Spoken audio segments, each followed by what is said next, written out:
The earth around Mrs. Chen's grave moves like it's breathing. I'm Elena Vasquez, and I've been groundskeeper at Fairview Cemetery for 11 years. In all that time, I've seen plenty of things that would make most people uncomfortable: sunken graves after heavy rains, flowers that seem to wilt the moment they touch certain headstones, the way shadows fall differently in the older sections.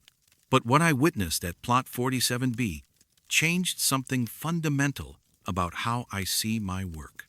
Mrs. Chen was buried on a Tuesday in late September 2023. Standard service, maybe 30 people in attendance.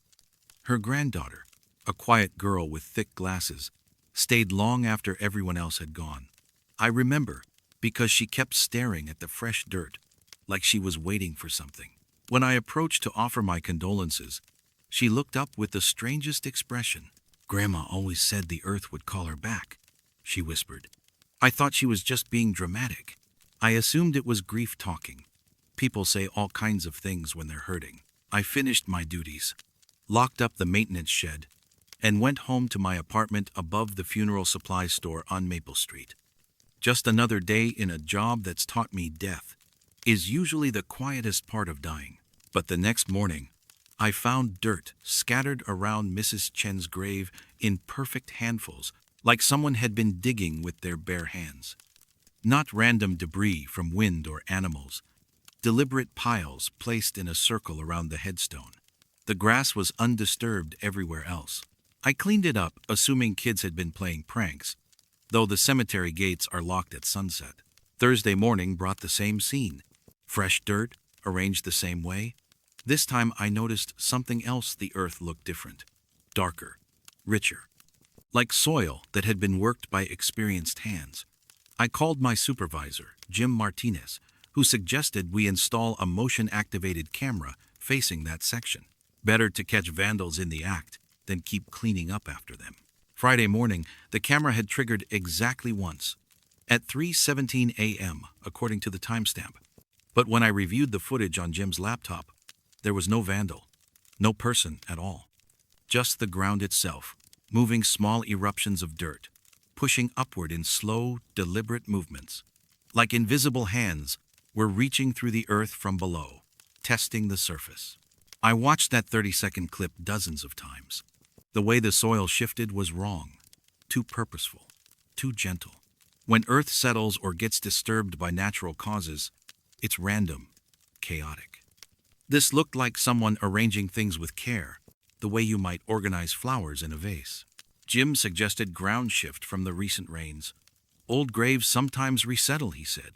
But we both knew Plot 47B was brand new, and the casket had been properly sealed.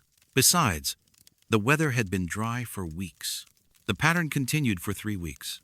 Every morning, fresh handfuls of earth arranged in that same perfect circle. The camera caught the same impossible footage night after night, dirt moving, like it had consciousness, like it was being shaped by hands that cast no shadows. I started arriving earlier, hoping to catch whatever was happening in real time. On the 21st morning, I was walking through the pre-dawn darkness with my flashlight when I heard it. A sound like rain, but gentler, more rhythmic, like someone tapping fingertips against a window. The sound was coming from Mrs. Chen's grave. I stood there for maybe 10 minutes, flashlight beam fixed on the headstone, listening to that soft percussion rising from beneath 6 feet of earth and concrete. It reminded me of something my grandmother used to do when she was thinking, drumming her fingers against the kitchen table while she decided what to cook for Sunday dinner. As the sun came up, the tapping stopped, and there, arranged around the headstone, were the fresh handfuls of dirt. But this time, they formed a different pattern, not a circle, but the outline of a rectangle, the exact size and shape of a casket. I called Mrs. Chen's granddaughter that afternoon. She came to the cemetery with red eyes and trembling hands, like she'd been expecting my call.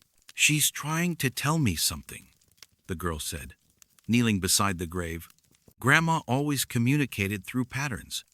When I was little, she'd arrange my breakfast in shapes that meant different things. A heart meant she loved me.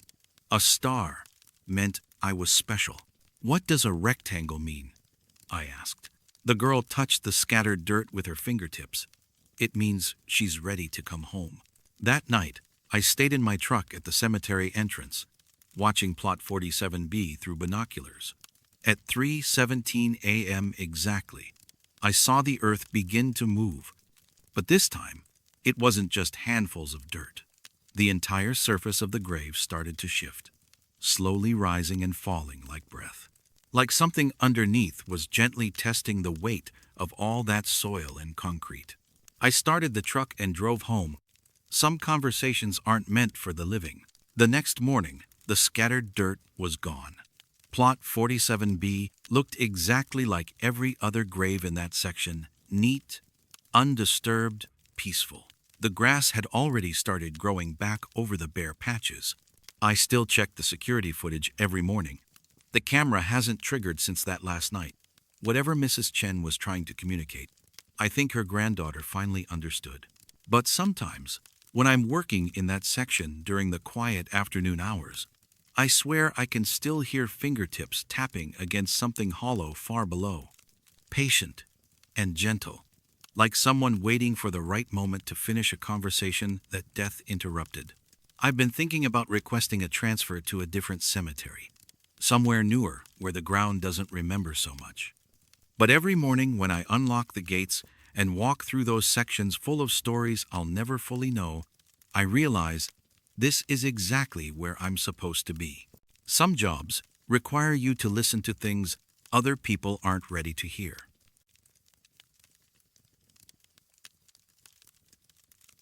The dead shouldn't know Morse code. My name is Ray Hutchins, and I've been working nights at Riverside Mortuary for 7 years. Most people assume the graveyard shift in a funeral home would be terrifying, but honestly, it's the quietest job I've ever had. The deceased are the most peaceful company you could ask for. They never complain about the temperature, never interrupt your paperwork, and they certainly never try to communicate. At least, that's what I believed until I met Mr. Davidson. Gerald Davidson, 73 years old, passed from complications related to diabetes on a Thursday evening in November. His family requested a Saturday service, which gave me Friday night to handle the preparation. Standard procedure: basic embalming, cosmetic work, dressing, and positioning. Mr. Davidson was scheduled for a closed casket service, which simplified things considerably. I remember him as remarkably well preserved for his age. Thick silver hair, strong jawline, hands that showed decades of manual labor. His daughter had brought a Navy uniform from his service in Vietnam, along with a photograph showing him as a young sailor. The transformation from the vibrant young man in the picture to the still figure on my table struck me as particularly poignant that night. The embalming process went smoothly. Mr. Davidson's tissue accepted the fluid well, and there were no complications with drainage or positioning. I trimmed his fingernails, combed his hair, and dressed him in the Navy uniform with military precision. His daughter had been specific about the details: every button fastened, every crease sharp, the way he would have wanted it. I wheeled him into cold storage around 2 a.m. and locked the preparation room. The mortuary was silent, except for the hum of refrigeration units and the occasional settling of the old building's wooden frame. I settled at my desk with coffee and the next day's scheduling paperwork, expecting another peaceful night of administrative work. That's when I heard the tapping. Soft, rhythmic, deliberate. 3 short taps, followed by 3 long ones, then 3 short taps again. The pattern repeated every few minutes, always the same sequence. I assumed it was the heating system or maybe pipes expanding in the walls. Old buildings make all kinds of noise, but the sound was coming from the cold storage area. I tried to ignore it, focusing on my paperwork, but the pattern was too distinct, too purposeful. 3 short, 3 long, 3 short. It nagged at me like a half-remembered song. Finally, around 3 a.m., I walked back to investigate. The cold storage area contains 6 individual drawers, each temperature-controlled and sealed. Mr. Davidson occupied drawer 3. As I approached, the tapping stopped completely. I stood there in the fluorescent lighting, listening to nothing but the mechanical hum of refrigeration. I returned to my desk, convinced I'd been hearing things.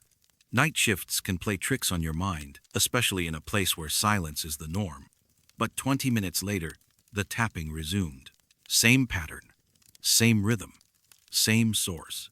This time I recognized it. SOS in Morse code. 3 dots, 3 dashes, 3 dots. I'd learned Morse code as a Boy Scout decades ago, but the pattern was burned into every American's consciousness. It was a distress signal, a call for help. I approached cold storage again, and again the tapping ceased the moment I got close. I pressed my ear against drawer 3's metal surface. Nothing. I waited 5 minutes, 10 minutes, 15. Complete silence. But when I returned to my desk, it started again. SOS. Over and over.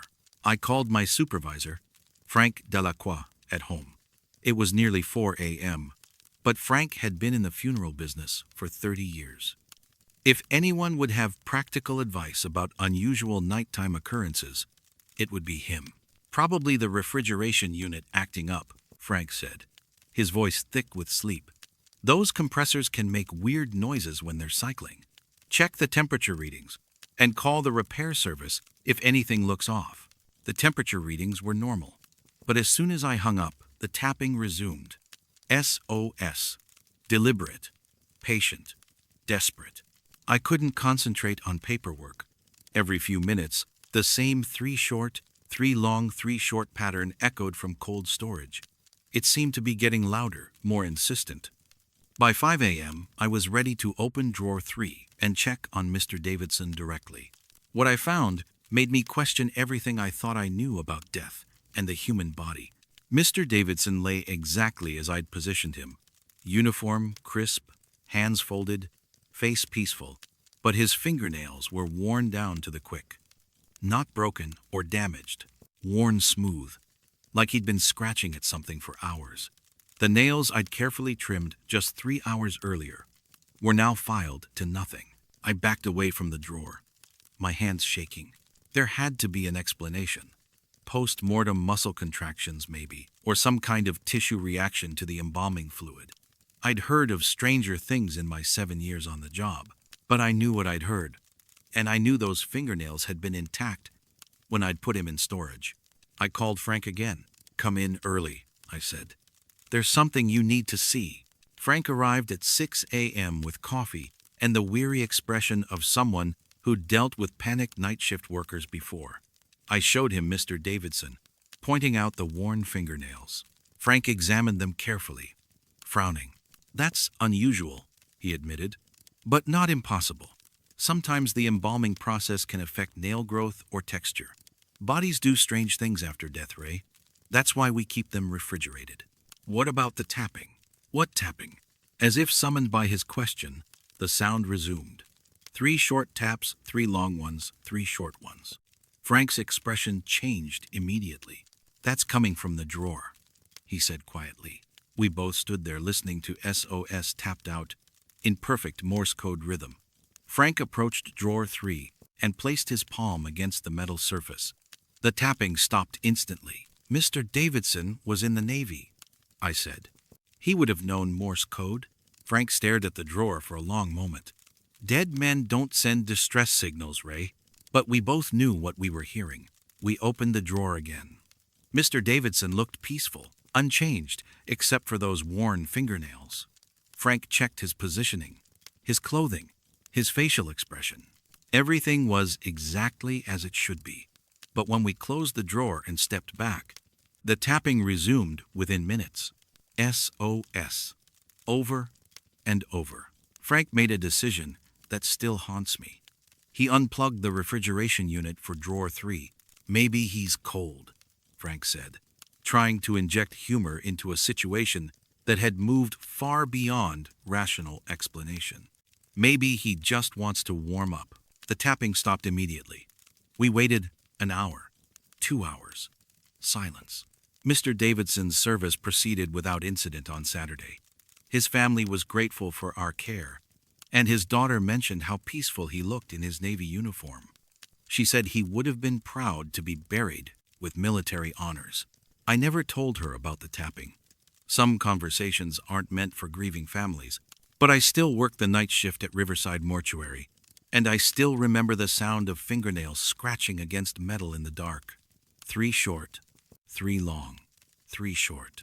A distress signal from somewhere beyond death, where help apparently can't reach. I've learned to trust the silence now. When it's too quiet, I know everyone's resting peacefully. It's the noise I worry about, the sounds that suggest some journeys continue long after the body stops moving. Frank retired 2 years after the Davidson incident. His replacement doesn't believe in ghost stories, which is probably for the best. But sometimes, during the quietest hours of the night shift, I still hear tapping from cold storage. Different rhythms now, different messages. I never learned enough Morse code to translate them all. Some conversations, I think, are better left undeciphered.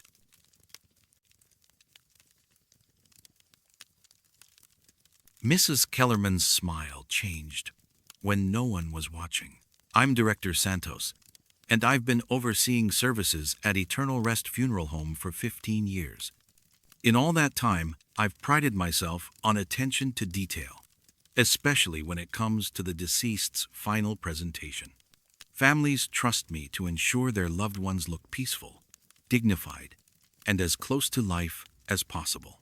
It's a responsibility I've never taken lightly, which is why what happened with Mrs. Kellerman shook me so deeply. Dorothy Kellerman, 86 years old, passed peacefully in her sleep on a Tuesday morning in March. Her family requested a viewing, followed by a graveside service, nothing elaborate. Mrs.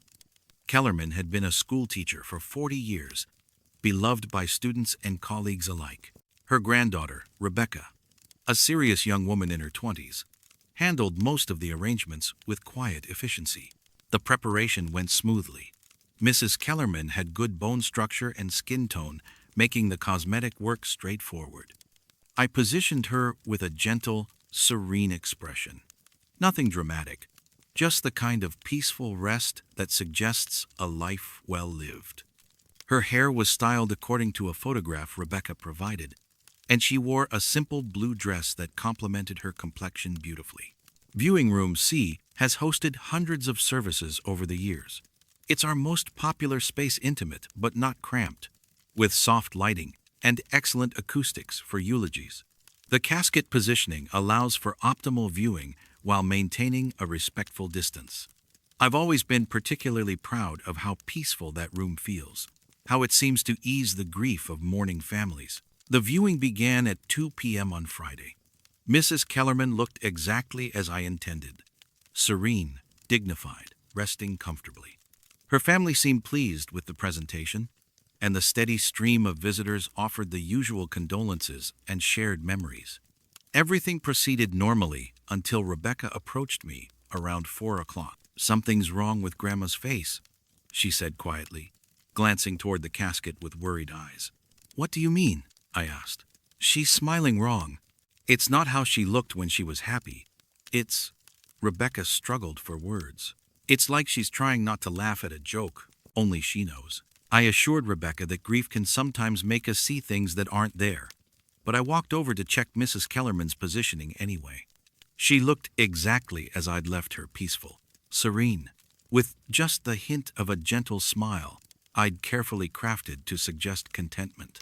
Nothing seemed out of place, but Rebecca's comments stayed with me through the rest of the viewing. Every time I glanced toward the casket, I found myself studying Mrs. Kellerman's expression more carefully. Did her smile seem slightly wider than before? Was there something different about the angle of her lips? The viewing ended at 8 p.m. After the last visitor departed, I helped the family make final arrangements for Saturday's graveside service. Rebecca lingered as her relatives headed to their cars. "Promise me you'll check on her tonight," Rebecca said. "I know it sounds crazy, but Grandma always had very expressive faces. She could communicate entire conversations just with her expressions. That's not her peaceful face. That's her mischievous face." I promised to look in on Mrs. Kellerman before leaving, more to reassure Rebecca than because I thought it was necessary. But after everyone was gone and the funeral home was locked and quiet, I found myself walking back to viewing room C. The soft lighting was still on, casting warm shadows across the room's burgundy carpet and cream-colored walls. Mrs. Kellerman lay in her casket exactly as I'd positioned her, hands folded, head tilted slightly to the right, that gentle smile suggesting eternal peace. But Rebecca was right. The smile was wrong. Not dramatically different, maybe a millimeter wider at the corners, perhaps a slightly different angle to her lips, but enough to change the entire character of her expression from serene contentment to something that seemed almost amused, like she was enjoying a private joke. I approached the casket for a closer examination.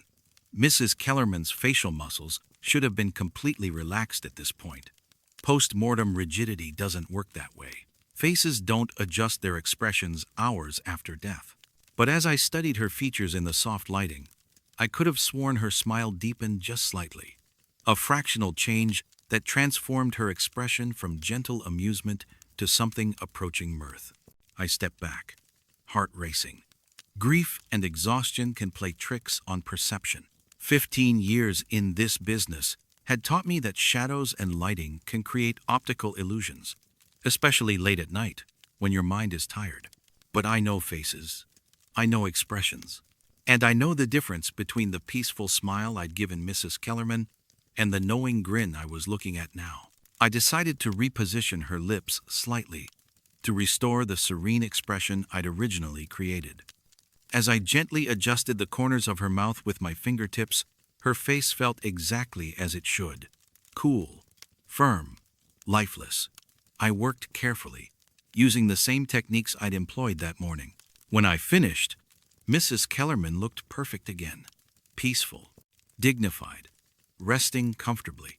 The gentle smile suggested nothing more than eternal contentment. I locked up and went home to my apartment, convincing myself that fatigue and Rebecca's nervous energy had combined to create an illusion. But I barely slept that night, thinking about the way Mrs. Kellerman's expression seemed to shift in the soft lighting of viewing room C. The next morning, I arrived early to prepare for the graveside service. The hearse was scheduled for 10 a.m., which gave me time to do a final check on Mrs. Kellerman's presentation. When I entered viewing room C, I stopped dead in the doorway. Mrs. Kellerman was grinning, not the gentle smile I'd carefully crafted, not even the slightly amused expression I'd seen the night before. This was a full, unmistakable grin, the kind of delighted smile you might see on someone who just heard the punchline to the world's best joke. Her eyes remained closed, her hands stayed folded, her head maintained the same slight tilt to the right, but her mouth had curved into an expression of pure joy that transformed her entire face. She looked like a woman who just discovered the most wonderful secret. I approached the casket with trembling hands, studying every detail of her expression.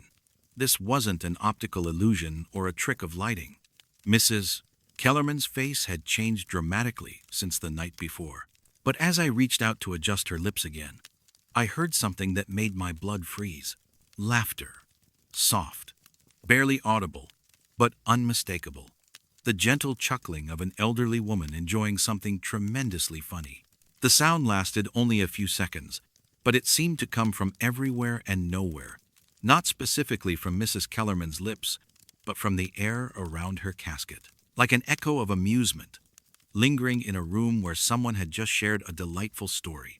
I repositioned her expression again, working quickly to restore the peaceful smile appropriate for a funeral service.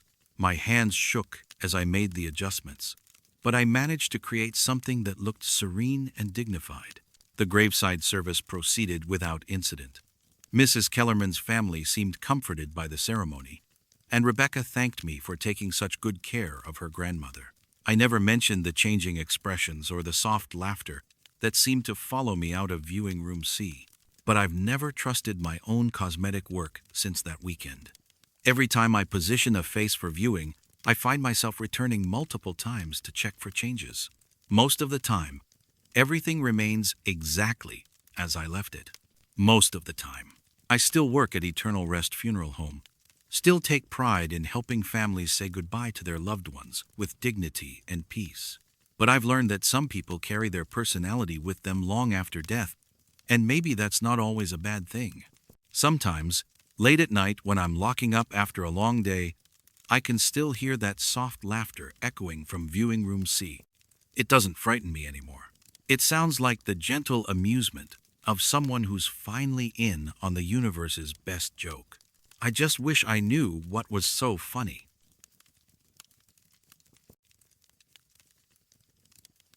Some emergency calls come from places that don't exist. My name is Mike Castellanos, and I've been driving transport for Morrison & Sons Funeral Services for 12 years. It's not glamorous work moving deceased from hospitals to funeral homes, from homes to crematoriums, from accident scenes to morgues. But it's honest work that serves families during their worst moments, and I've always taken that responsibility seriously. The call came in at 3:17 a.m. on a Thursday night in October. I was dozing in my apartment above the hardware store on 5th Street when my phone buzzed with the emergency dispatch tone. Unusual, but not unprecedented. Sometimes medical examiners work through the night, and occasionally, families need immediate transport services. "Mike, this is dispatch," came the familiar voice of Sarah Chen, our night operator. "We've got an emergency pickup at Rosewood Cemetery. Plot 156. Body's been exposed. Needs immediate transport." I was already reaching for my keys. Exposed how? Vandalism? Unclear. Police are on scene, but they want the remains secured as quickly as possible. Can you handle it? Rosewood Cemetery sits on the north side of town, surrounded by old oak trees and bordered by the defunct railroad tracks. It's been the city's primary burial ground since 1868, with sections dating back to the Civil War. I'd made plenty of pickups there over the years, usually disinterments for family relocations or medical examiner investigations. The drive took 15 minutes through empty streets slick with autumn rain. As I approached the cemetery gates, I expected to see police cars, flashing lights, crime scene tape. Instead, I found the gate standing open and no sign of law enforcement anywhere. I called dispatch from my truck. "Sarah, there's no police presence at Rosewood. You sure this is the right location?" Static crackled through the radio for several seconds before her voice returned, sounding distant and confused. "Mike, are you at the cemetery?" "Yeah, but there's nobody here. No cops, no security, nothing. Just an open gate and a lot of dark headstones." More static.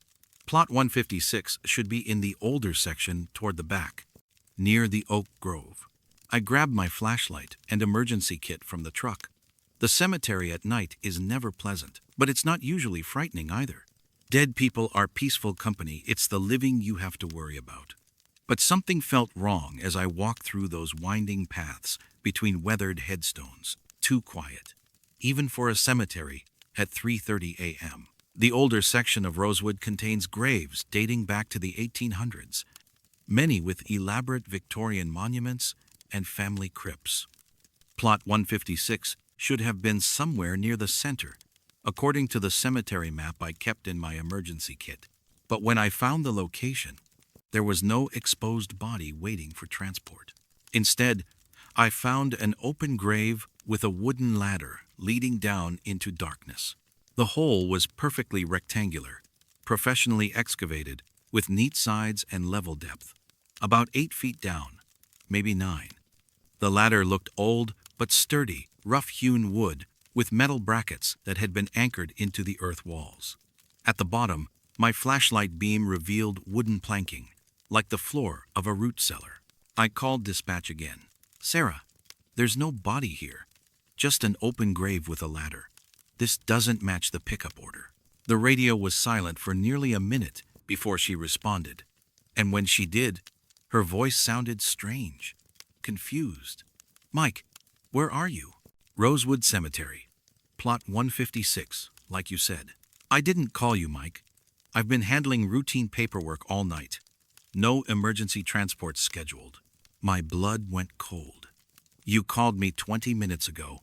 Emergency pickup at Rosewood Cemetery. Mike, I've been trying to reach you for the past hour. Where are you? Your truck's GPS shows you're supposed to be at home. I looked around the cemetery, suddenly aware of how isolated I was among all those silent headstones. The rain had stopped, but fog was rolling in from the river, creating strange shapes between the monuments. I'm definitely at Rosewood, I said, standing next to an open grave in the old section.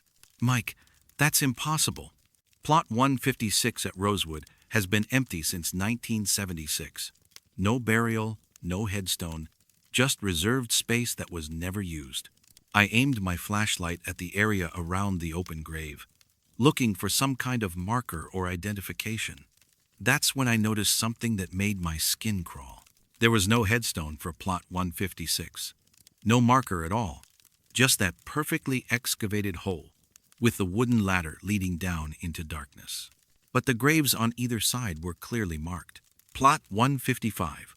Margaret Walsh, beloved wife, 1843 to 1902. Plot 157. Colonel James Preston, Civil War veteran, 1838 to 1908. Plot 156 sat empty between them, like a missing tooth in a smile. I approached the edge of the grave and peered down the ladder. My flashlight beam reached the wooden floor at the bottom, but I couldn't see much detail from above. The planking looked old, weathered, like it had been there for decades. Sarah, I'm looking at an open grave that someone definitely excavated recently. Professional job, with a ladder and everything. This isn't some random hole in the ground. Mike, you need to come back to the office. Now. Something's not right. I was about to agree when I heard voices coming from the bottom of the grave. Soft conversation, muffled by depth and distance, but clearly human voices. Two people, maybe three, talking quietly about something I couldn't quite make out. The words were indistinct, but the tone was casual, friendly, like people having a normal conversation in an unusual location. Hello? I called down the ladder. Is someone down there? Do you need help? The voices stopped immediately. I waited, listening to nothing but my own heartbeat and the distant sound of wind through the oak trees. Then, after maybe 30 seconds, the conversation resumed. Same tone, same casual rhythm, but now I was certain the voices were discussing me. I couldn't make out specific words, but the cadence was unmistakable. Someone down there was talking about the man with the flashlight standing at the edge of their grave. I backed away from the hole and called dispatch one more time. Sarah, there are people down in this grave. They're talking to each other. Mike, get out of there, right now. Come straight back to the office. As I walked quickly toward my truck, I could still hear the voices drifting up from the grave. Friendly, conversational, completely unconcerned by my presence or departure. Like they had all the time in the world to finish whatever they were discussing. I made it back to Morrison & Sons in record time, my hands shaking as I pulled into the parking lot. Sarah was waiting for me in the dispatch office with a pot of coffee and a very worried expression. Tell me exactly what happened, she said. I recounted the entire experience, the emergency call, the open grave, the voices from below. Sarah listened without interrupting, taking notes on a yellow legal pad. Mike, I never called you tonight. My shift started at midnight, and the only activity I've logged is routine paperwork. No emergency transports, no police calls, nothing. She showed me the dispatch log. 3:17 a.m. was noted as a routine system check, nothing more. But I answered your call, I insisted. I heard your voice. Sarah pulled up the recorded call logs on her computer. Every dispatch call is automatically recorded and time-stamped. According to the system, there had been no outgoing calls to my number since the previous Tuesday. We sat in her office until sunrise, trying to make sense of what had happened. Sarah suggested stress, overwork, maybe even a vivid dream that seemed real. But I knew I'd been awake, knew I'd driven to Rosewood Cemetery, knew I'd stood at the edge of that open grave listening to voices from below. The next day, I drove back to Rosewood during daylight hours. Plot 156 was exactly as Sarah had described, an empty patch of grass between two 19th century graves. No hole, no ladder, no sign that the earth had ever been disturbed. But when I knelt down and pressed my ear to the ground, I could have sworn I heard the faint murmur of conversation continuing somewhere far below. I still drive transport for Morrison and Sons, still answer emergency calls in the middle of the night. But I've learned to verify every pickup request twice, and I never go to cemeteries alone after midnight. Some places call to you even when they don't exist. Some conversations continue long after the speakers have been buried. And sometimes, the emergency isn't what you think it is. Sometimes, the emergency is that you can hear them at all.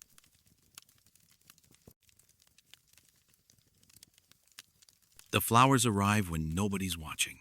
I'm Joan Westfield, and I've been caretaker at Hillcrest Memorial Gardens for 9 years. It's peaceful work, maintaining the grounds, coordinating with families, ensuring every grave receives the care and respect it deserves. In all my time here, I've learned that cemeteries have their own rhythms, their own quiet mysteries that most people never notice. But Section K has always been different. Section K contains the oldest burials at Hillcrest, dating back to the early 1900s when the cemetery was first established. Most of the headstones are weathered limestone and marble, with inscriptions worn smooth by decades of wind and rain. It's the quietest part of the grounds, tucked away behind a grove of ancient oak trees that block most of the traffic noise from the adjacent highway. When I started working here, Section K felt forgotten. Many of the families had moved away or passed on themselves, leaving graves that rarely received visitors. The groundskeeping crew maintained the grass and cleared debris, but weeks could pass without anyone walking those paths or leaving flowers at those weathered stones. Except for one grave, the headstone sits near the center of Section K, a simple granite marker that reads Thomas Everett, beloved son, 1928 to 1947. No elaborate carving, no religious imagery, just basic information about a young man who died too soon.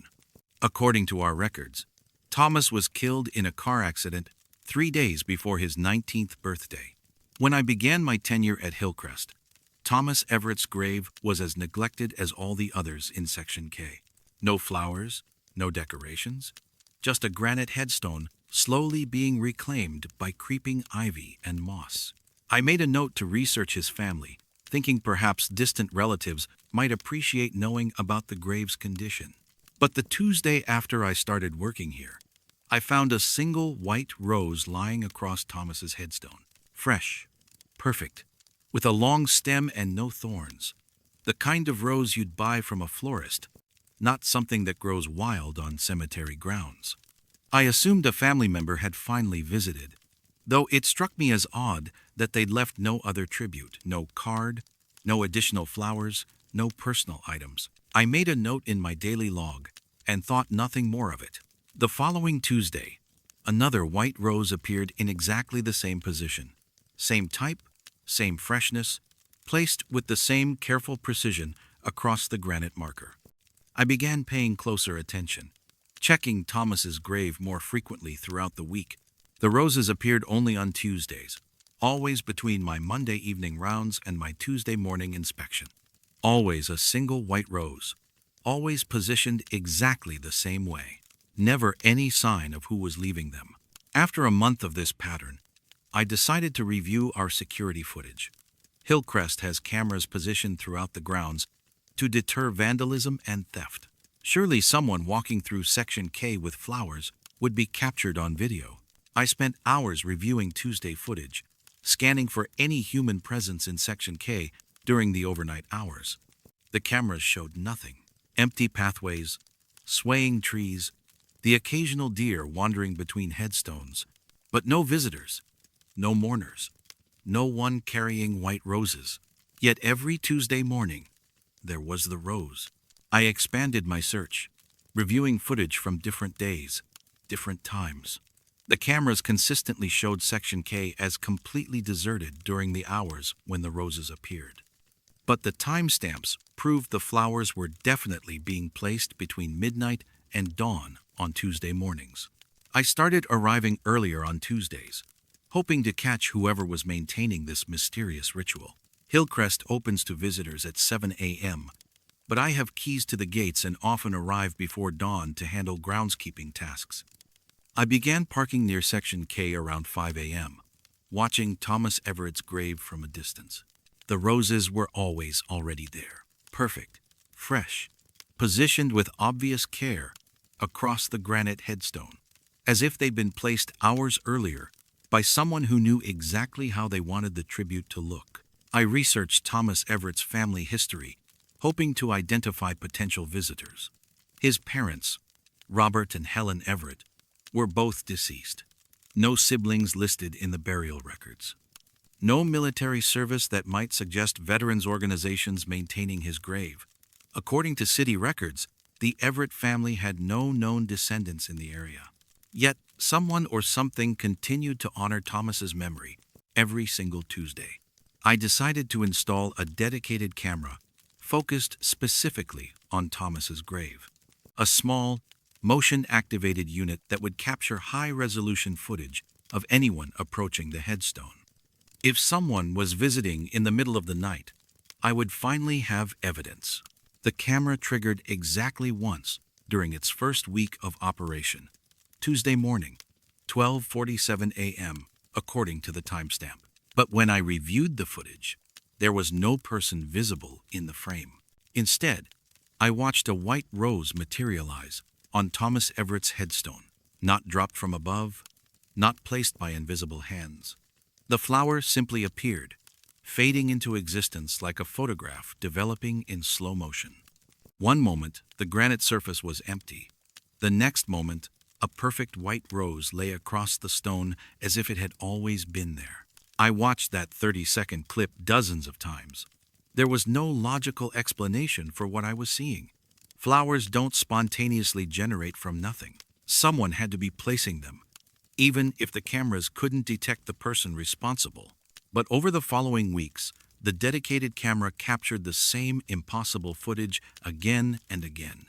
Every Tuesday, at exactly 12:47 a.m., a white rose would fade into existence on Thomas Everett's headstone. No human presence, no supernatural manifestation, just the gradual appearance of a fresh flower in a place where no flower had been seconds before. I stopped checking the security footage after the 5th week. Some mysteries, I realized, aren't meant to be solved through surveillance and investigation. Some rituals exist beyond the realm of rational explanation. But I continued my Tuesday morning walks through Section K, and I continued finding the white roses. Always fresh, always perfect, always positioned with loving care across Thomas's granite marker. Whoever was maintaining this weekly tribute had been doing so for years before I arrived at Hillcrest, and would likely continue long after I moved on to other employment. One Tuesday morning in late spring, I found something different along with the usual white rose. A small card, cream-colored and slightly yellowed with age, tucked beneath the flower stem. In faded blue ink, someone had written, "Still dancing, my love. Every Tuesday we danced." I researched Thomas Everett's life more thoroughly, looking through local newspaper archives and high school yearbooks from the 1940s. I found a photograph of him at his senior prom, smiling broadly in a rented tuxedo with his arm around a beautiful girl in a white dress. The caption identified her as Thomas Everett and his date, Mary Catherine Walsh. Mary Catherine Walsh had died in 1996, according to the obituary I found in the city records, survived by 3 children and 7 grandchildren. The obituary mentioned that she'd been widowed young and never remarried, dedicating her life to teaching elementary school and volunteering at local hospitals. She was buried at St. Mary's Cemetery, across town, not at Hillcrest. But every Tuesday for nearly 30 years, someone had been leaving white roses on Thomas Everett's grave. And now I understood why. Tuesday had been their dancing night. The night when a teenage couple in the 1940s would meet at the local community center to swing dance with their friends. A weekly ritual that became a lifetime of love, interrupted by a car accident that took Thomas away 3 days before his 19th birthday. Mary Catherine had honored their memory every Tuesday for 50 years, driving across town to leave a white rose on the grave of the boy who'd been her first and only love. Even after her death, the ritual continued. I never found another card, but I didn't need to. Every Tuesday morning when I walk through Section K and see that perfect white rose lying across Thomas Everett's headstone, I understand that some promises transcend death. Some dances never end. I still maintain the grounds at Hillcrest Memorial Gardens, still respect the quiet mysteries that make cemeteries such peaceful places, but I've stopped trying to explain the white roses in Section K. Instead, I've learned to appreciate them as evidence that love persists in ways we don't always understand. Every Tuesday, I make sure Thomas's headstone is clean, and the area around his grave is well maintained. It's the least I can do for a couple who's been dancing together for more than 70 years. Some rituals deserve respect, especially when they continue without explanation.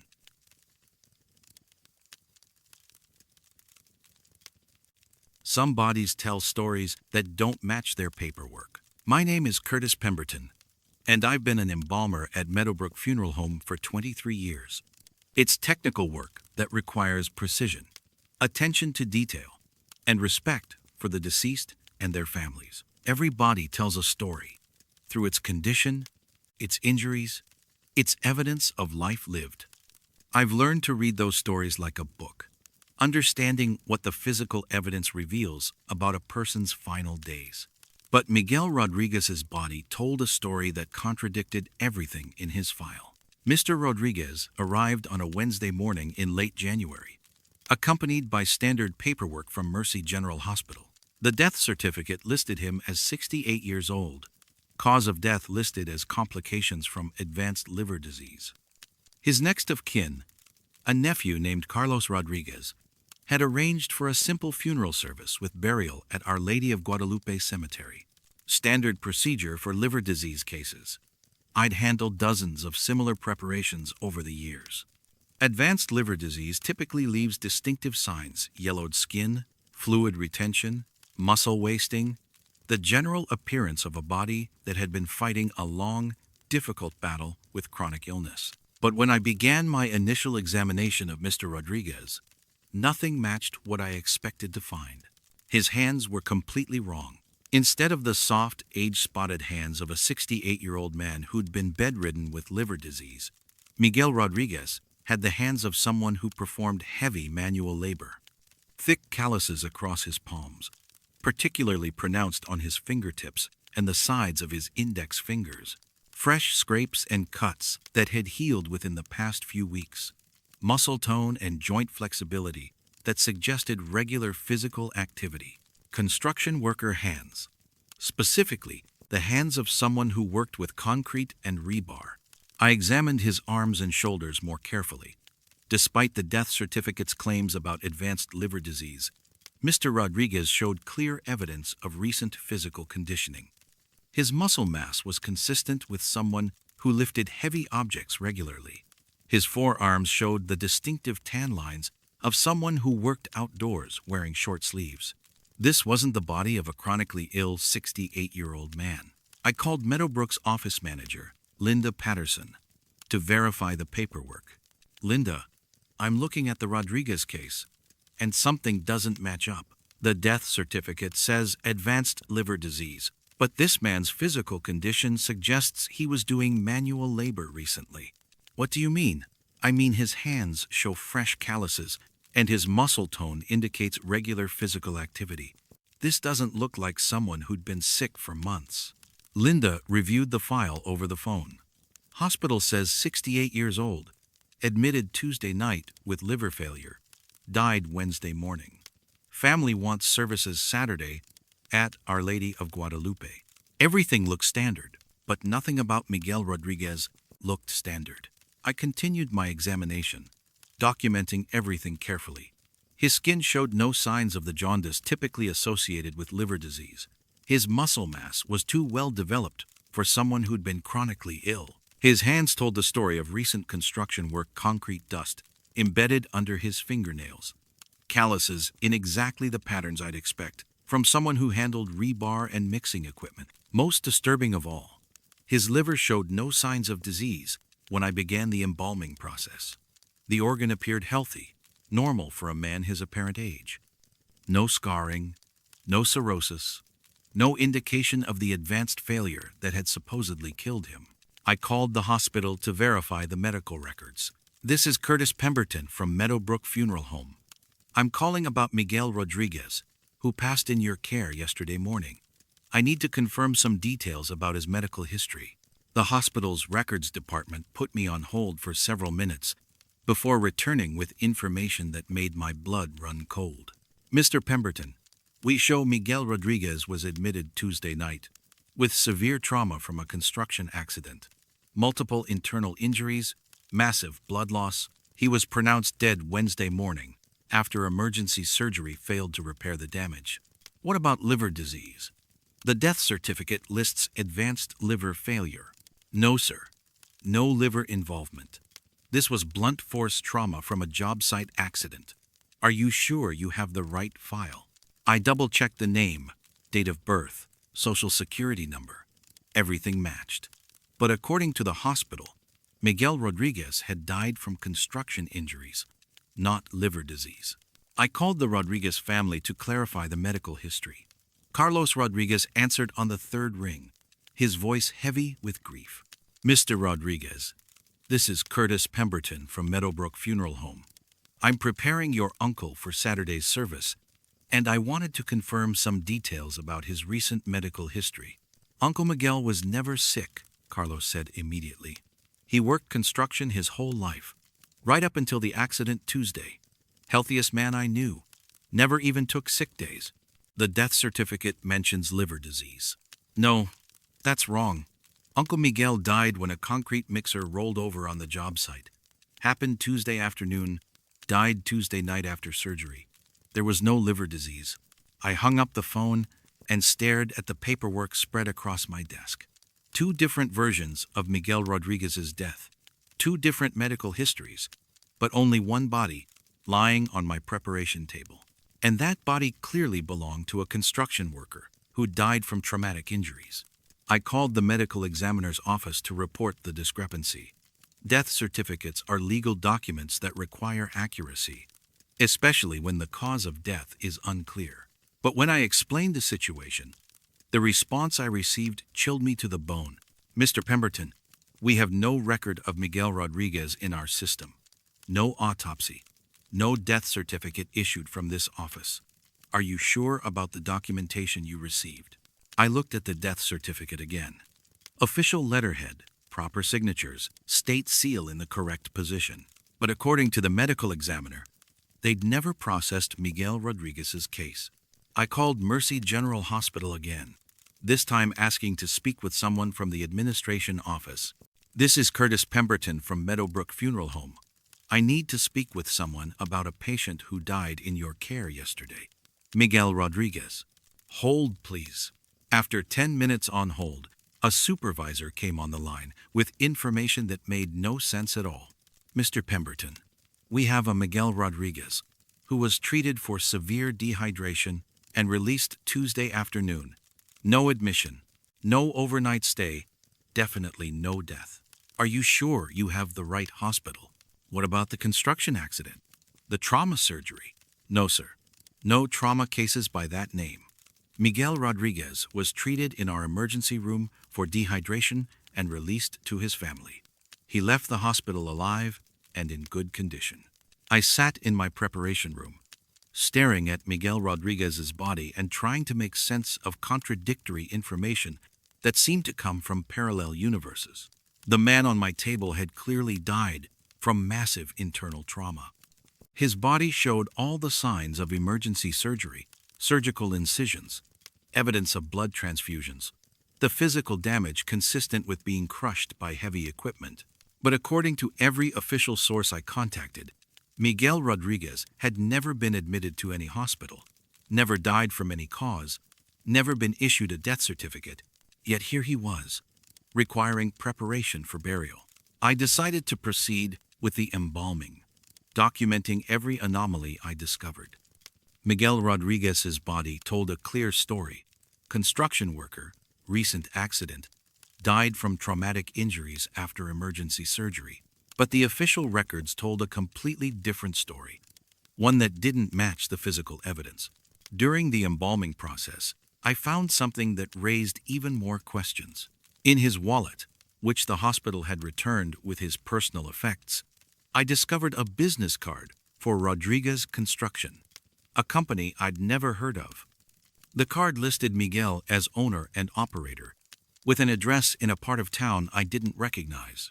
I drove to the address after completing my work. The location was an empty lot that, according to a nearby shopkeeper, had been vacant for over 30 years. No construction company, no business of any kind. Just weeds and broken concrete, where a building might once have stood. Miguel Rodriguez's funeral proceeded as scheduled.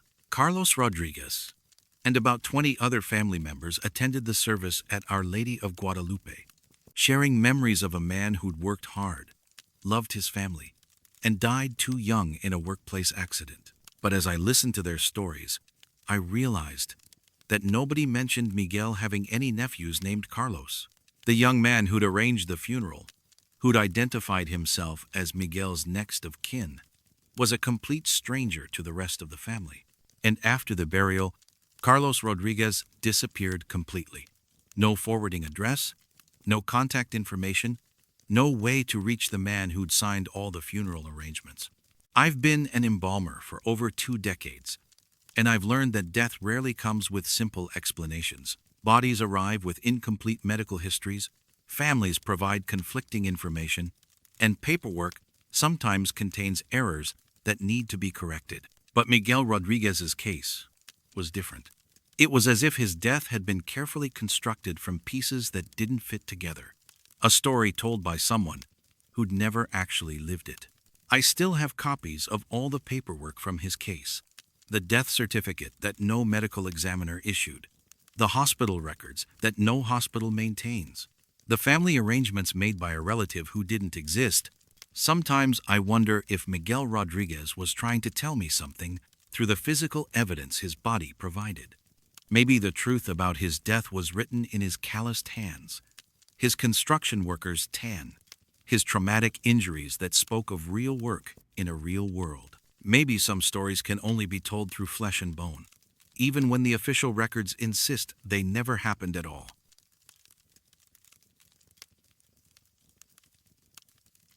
Some puzzles solve themselves from below. I'm Valerie Chen, and I've been groundskeeper at Riverside Memorial Park for 14 years. It's methodical work that I find deeply satisfying, maintaining the landscape, ensuring proper drainage, keeping every section of the cemetery beautiful for the families who visit their loved ones. Over the years, I've learned that each grave has its own personality, its own quirks that become familiar through daily observation. But Grave 12C has always been an enigma. Edgar Whitman was buried in Section 12, Plot C, on a rainy Thursday in April 2009. According to the funeral records, he was 74 years old, a retired mathematics professor from the local university. His service was attended by former colleagues and a handful of distant relatives who spoke fondly of his love for geometric puzzles and complex mathematical proofs. The burial proceeded normally. Edgar's casket was lowered into a properly prepared plot. The grave was filled according to standard procedures, and temporary sod was laid to establish grass coverage. Within 6 weeks, Grave 12C should have been indistinguishable from every other burial site in that section. But Edgar Whitman's grave had other plans. The first unusual growth pattern appeared after our initial heavy rain in late May. While grass across the entire cemetery grew in natural, irregular patterns, the vegetation over Grave 12C formed perfect geometric shapes. Not dramatic or immediately obvious, but clearly artificial when viewed from the right angle. Small squares of darker green grass, arranged within larger squares of lighter green. Perfect right angles. Precise measurements. Like someone had been laying invisible templates over the soil and encouraging different growth rates in specific areas. I assumed it was a coincidence. Soil composition can vary even within individual grave sites, and different nutrients or pH levels can create patchy grass growth. I made a note to test the soil and continued my regular maintenance routine. But after the next rainfall, the geometric patterns became more pronounced. Not just squares within squares, but intricate tessellations that seemed to grow more complex each week. The grass itself was healthy and well-rooted, but it was growing according to rules that defied natural botanical behavior. I took photographs and sent them to the university's botany department, hoping for expert analysis. Professor Janet Morrison, who specializes in soil science, agreed to visit Riverside Memorial and examine the site personally. "This is fascinating," she said, kneeling beside Grave 12C with a soil testing kit. "The grass is growing in perfect mathematical patterns. Fractals, actually. Each small square contains smaller squares in exactly the same proportional relationships. What could cause that?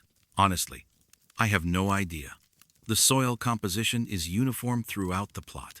No unusual nutrients, no artificial additives, no evidence of geometric planting or seeding. This appears to be completely natural growth following unnatural patterns."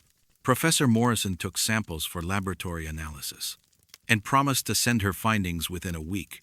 But when the results arrived, they only deepened the mystery. "The soil samples show no anomalies whatsoever," she reported over the phone. "Standard cemetery soil, typical nutrient levels, normal pH balance. There's absolutely nothing that would explain the geometric grass growth." Yet every time it rained, the patterns over Grave 12C became more elaborate. Squares within squares within squares. Each iteration perfectly proportioned, mathematically precise. As if Edgar Whitman was solving increasingly complex geometric puzzles from beneath 6 feet of earth. I researched Edgar's academic background, hoping to understand his connection to the mathematical patterns appearing over his grave. According to his university biography, Professor Whitman had specialized in fractal geometry and recursive mathematical structures. His published papers dealt with self-similar patterns that repeated at different scales exactly the kind of mathematical relationships I was observing in the grass growth. The geometric patterns continued to evolve throughout the summer. What had started as simple squares became intricate tessellations that seemed to follow sophisticated mathematical rules. Other groundskeepers began taking detours through Section 12 just to observe the phenomenon. "It's like watching a math equation solve itself in slow motion," said Tommy Martinez, our head landscaper. "Every week, the pattern gets more complicated, but it's always perfectly balanced." In late August, Edgar's great-niece, Rebecca Whitman, visited Riverside Memorial to see her uncle's grave. She was a graduate student in mathematics, following in Edgar's academic footsteps. When I showed her the geometric grass patterns, her reaction was immediate and intense. "Oh my God," she whispered, kneeling beside the grave with tears in her eyes. "He's still working on the Whitman sequence." "The what?" Uncle Edgar spent 30 years trying to prove a mathematical theory about self-generating geometric patterns. He called it the Whitman sequence, the idea that certain mathematical relationships could continue indefinitely, creating increasingly complex designs from simple starting rules. Rebecca pulled out her phone and took dozens of photographs, measuring angles and proportions with a pocket ruler she carried in her purse. "This is exactly what he was trying to demonstrate," she said. "Perfect geometric progression following the rules he spent his career developing. But he never completed the proof. He died before he could publish his final paper." She spent 2 hours documenting the grass patterns, comparing them to notes she'd inherited from Edgar's research. According to Rebecca, the geometric growth over Grave 12C perfectly matched theoretical predictions Edgar had made about how the Whitman sequence would manifest in natural systems. He believed that mathematical principles were fundamental forces of nature, Rebecca explained. He thought that under the right conditions, the universe itself would demonstrate these geometric relationships without human intervention. You think he's somehow causing this? Rebecca looked at the intricate patterns spread across her uncle's grave, considering the question carefully. I think Uncle Edgar was right about the Whitman sequence. And I think death doesn't necessarily interrupt mathematical proofs that are still in progress. Through the fall and winter, the geometric patterns continued to evolve, becoming more sophisticated with each rainfall. The grass grew in perfect fractals, each small section containing exact miniatures of the larger design. Visitors began arriving specifically to observe Edgar Whitman's grave, drawn by word-of-mouth reports about the mathematical phenomenon. The university's mathematics department sent professors and graduate students to study the patterns. They measured, photographed, and documented every detail, eventually publishing papers about the Whitman sequence as manifested in natural grass growth. Edgar's final mathematical proof, completed posthumously through botanical demonstration. But the most remarkable development came the following spring, when the geometric patterns suddenly stopped evolving. After 9 months of increasingly complex growth, the grass over Grave 12C stabilized into a final perfect design. Every square, every angle, every proportional relationship was mathematically precise. The pattern was complete, balanced, resolved, like a proof that had finally been demonstrated. Rebecca visited again in May to observe the final iteration of her uncle's work. "It's finished," she said, studying the completed geometric design with obvious admiration. "The Whitman sequence has reached its mathematical conclusion." Uncle Edgar solved his theorem. "I still maintain Grave 12C as part of my regular duties at Riverside Memorial. The geometric grass pattern remains perfectly preserved, requiring no special care or maintenance. It simply grows in exactly the right proportions, maintaining Edgar Whitman's mathematical legacy in living form. Sometimes, during quiet afternoon hours, when I'm working in Section 12, I can almost imagine Edgar's satisfaction at finally completing his life's work. Death had interrupted his research, but mathematical principles, apparently, transcend mortality. Visitors still come to observe the Whitman sequence, though fewer, now that the pattern has stabilized. The mathematics department maintains a small plaque near the grave, explaining the significance of Edgar's posthumous proof. But for me, Edgar Whitman's grave represents something more profound than mathematical theory. It's evidence that some people carry their life's work so deeply that not even death can prevent them from finishing what they started. Every time I mow around Grave 12C, careful not to disturb the geometric patterns Edgar continues to maintain, I'm reminded that passion for one's work can literally reshape the world around us. Some puzzles, it seems, are too important to leave unsolved.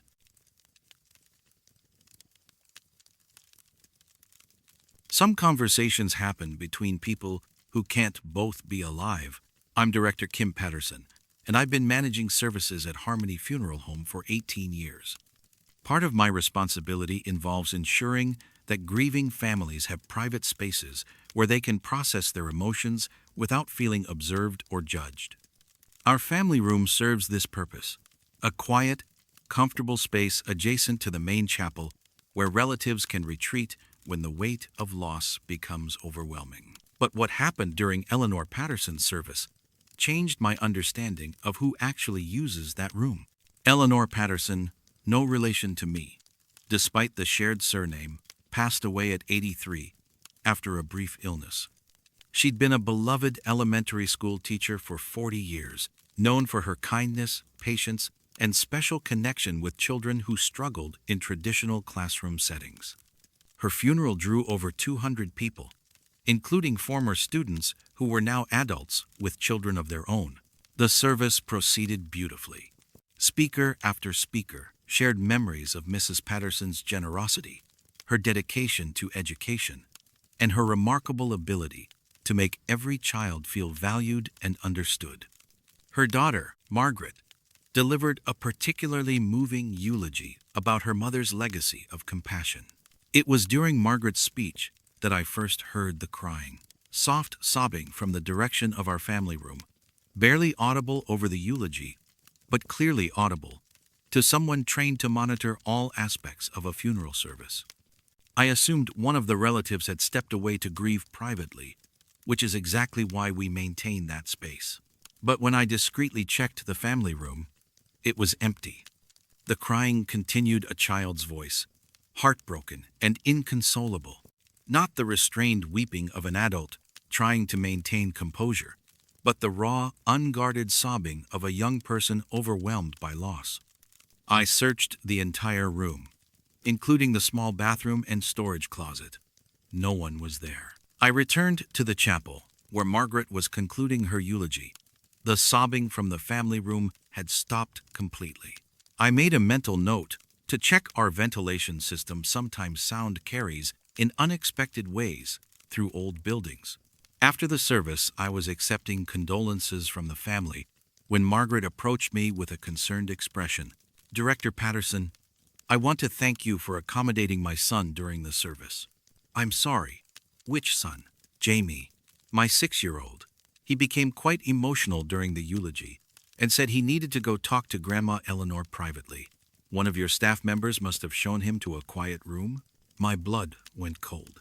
"Mrs. Patterson, where is Jamie now?" "He's right here," Margaret said, gesturing to a small boy standing beside her, holding her hand and looking completely composed. "He said he had a wonderful conversation with Grandma Eleanor and feels much better now." I knelt down to Jamie's eye level, trying to keep my voice calm and friendly. "Jamie, can you tell me about your conversation with Grandma Eleanor?" The boy's face lit up with innocent enthusiasm.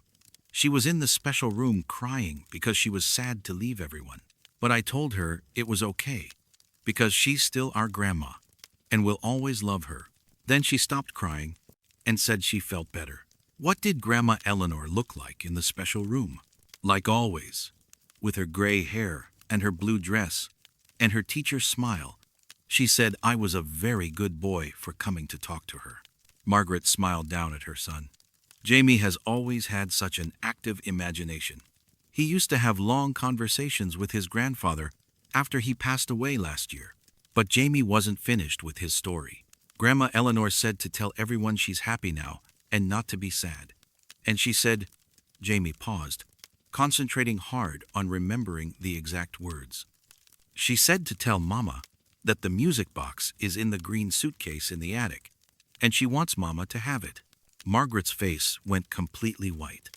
"What did you say?" "The music box in the green suitcase. Grandma Eleanor said it was special for you." Margaret stared at her son with an expression of shock and confusion. "Jamie, how could you possibly know about Mother's music box? I've been looking for it since she passed away." "She mentioned it in her will, but we couldn't find it anywhere in her house." "Grandma Eleanor told me," Jamie said simply. "She said it plays the song you used to dance to when you were little." After the family departed, I remained at Harmony Funeral Home to complete my end-of-day duties. Margaret's reaction to Jamie's comment about the music box had been deeply unsettling.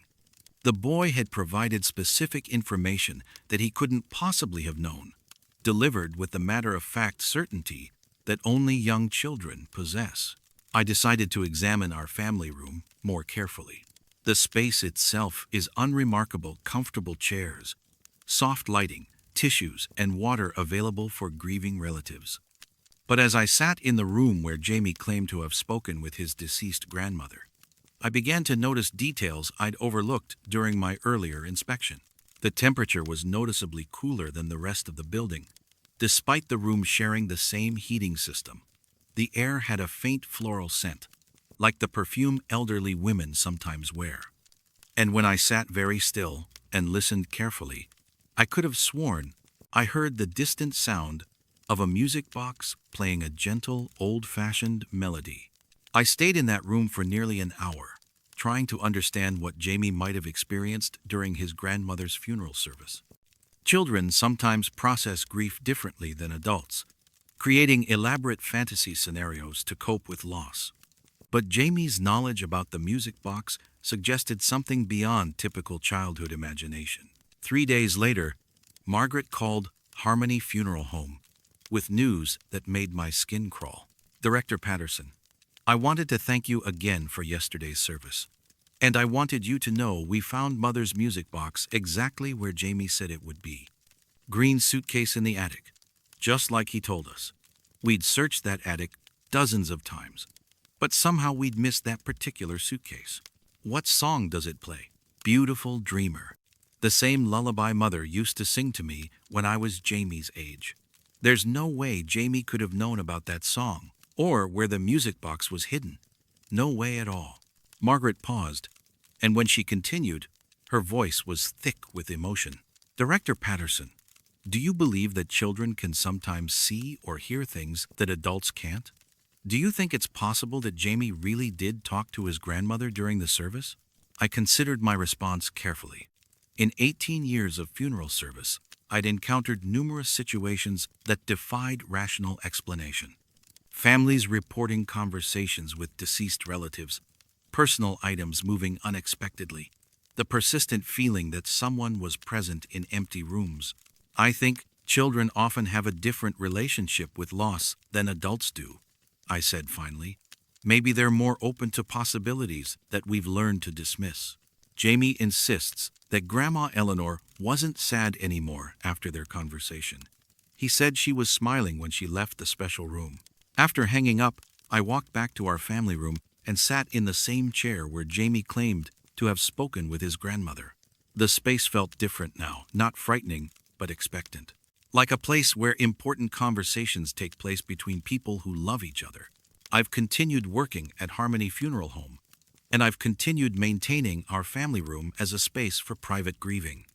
But I pay closer attention now to children who attend our services, especially those who seem to find comfort in spaces where adults experience only emptiness. Several times over the past year, I've observed young visitors speaking quietly to apparently empty rooms, their voices filled with the kind of affection reserved for beloved grandparents or favorite relatives. When I've asked them about these conversations, their responses have been remarkably similar to Jamie's experience. Grandpa wanted to make sure I was okay. Aunt Sarah said she's not sick anymore. Uncle Tommy said to tell Daddy he's proud of him. Messages of comfort and love, delivered with the innocent certainty that only children possess. I've learned not to question these experiences or suggest that grieving children might be imagining things. Instead, I've made our family room even more welcoming. Softer lighting, more comfortable seating, a small bookshelf with children's stories about loss and memory. Because I've come to believe that some conversations are too important to be limited by the boundaries between life and death. And maybe children, with their open hearts and uncomplicated faith, are better equipped to participate in those conversations than adults who've learned to dismiss possibilities that can't be scientifically explained. Every time I hear soft voices from our family room, I'm reminded that love transcends mortality. Sometimes, the most healing conversations happen between people who can't both be alive, but who can both be present, when presence is what matters most.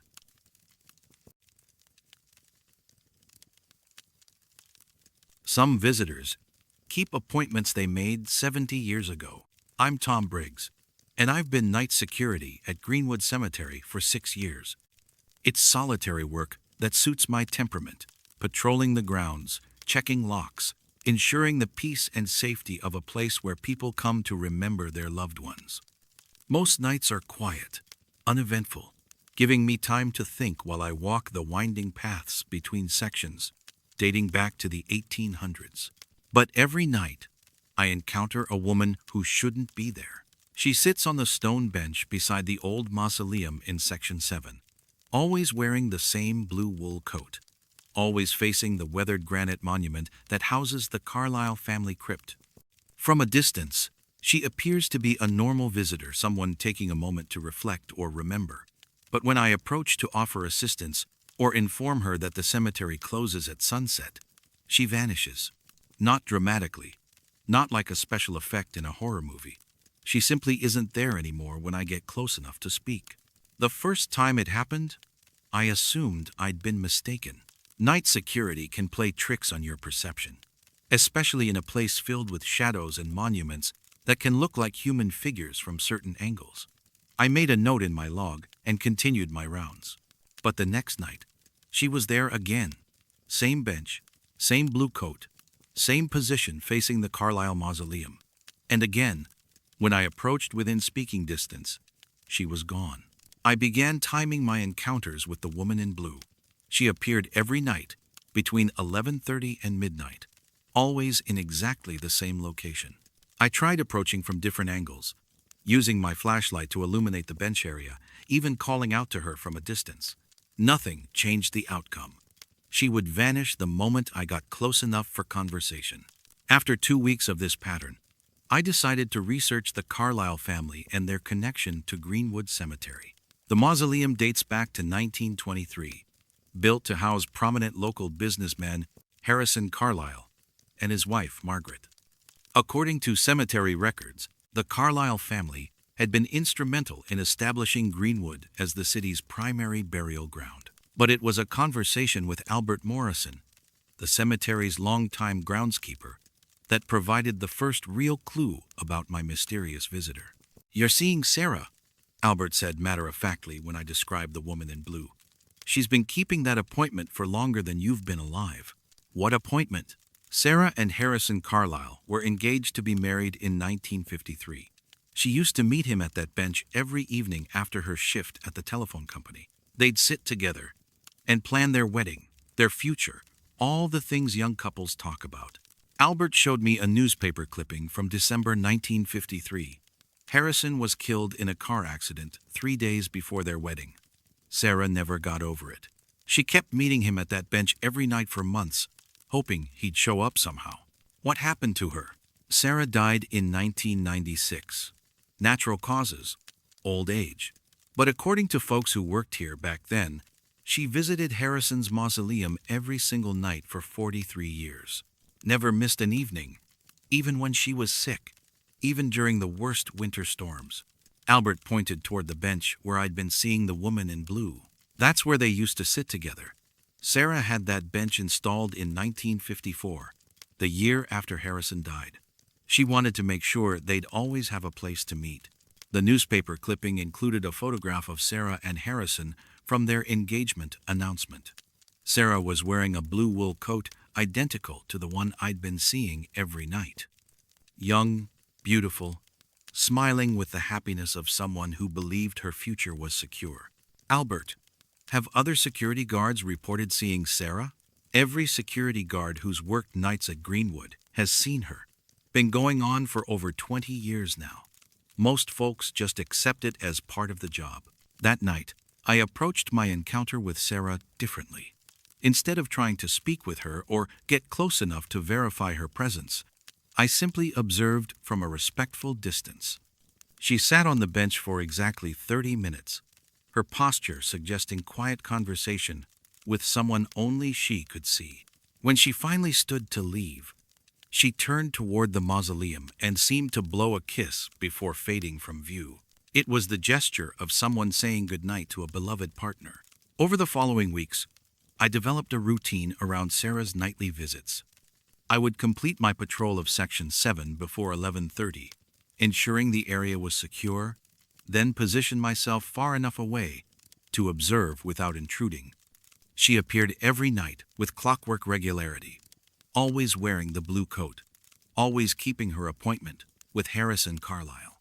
Sometimes I could almost hear conversation's soft murmurs that might have been her voice mingling with responses I couldn't detect. The way she tilted her head and paused suggested she was listening to someone speak, processing words I couldn't hear. In late autumn, I decided to research Sarah's life more thoroughly. City records showed that Sarah Beth Morrison had worked for the telephone company for 41 years, retiring in 1994 at age 65. She'd never married, had no children, and according to her obituary, was devoted to preserving the memory of her fiancé, Harrison Carlisle. Her obituary mentioned that she'd requested to be buried at Greenwood Cemetery, where she could continue keeping her evening appointments. I found Sarah's grave in section 12, a simple headstone that read, Sarah Beth Morrison, loving daughter, faithful heart. But what struck me most was something disturbing about the condition of her grave. The ground around Sarah's headstone was disturbed. Not recently, the disturbance looked old, settled, but clearly unnatural. The earth formed a perfect pathway leading from her grave towards section 7, as if someone had been walking the same route night after night for years. A pathway worn by footsteps that shouldn't exist. I followed the path, noting how it wound through the cemetery with purpose and familiarity. Every turn, every shortcut, every careful step around other graves showed intimate knowledge of Greenwood's layout. The path led directly to the stone bench beside the Carlisle Mausoleum. But the most unsettling discovery came when I examined the bench itself more closely. The stone was worn smooth in one specific spot, exactly where someone would sit if they visited every night for decades. The wear pattern was deep, permanent, suggesting constant use over many years. But Sarah Morrison had been dead for over 20 years. The bench showed evidence of use that extended long past Sarah's death. I called Albert Morrison the next morning to ask about the worn pathway and the condition of the bench. Albert, I found Sarah Morrison's grave, and there's a disturbed path leading from her plot to the Carlisle Mausoleum. Do you know anything about that? Albert was quiet for a long moment before responding. Tom, that path has been there since 1996, appeared right after Sarah's burial, and never grew back properly.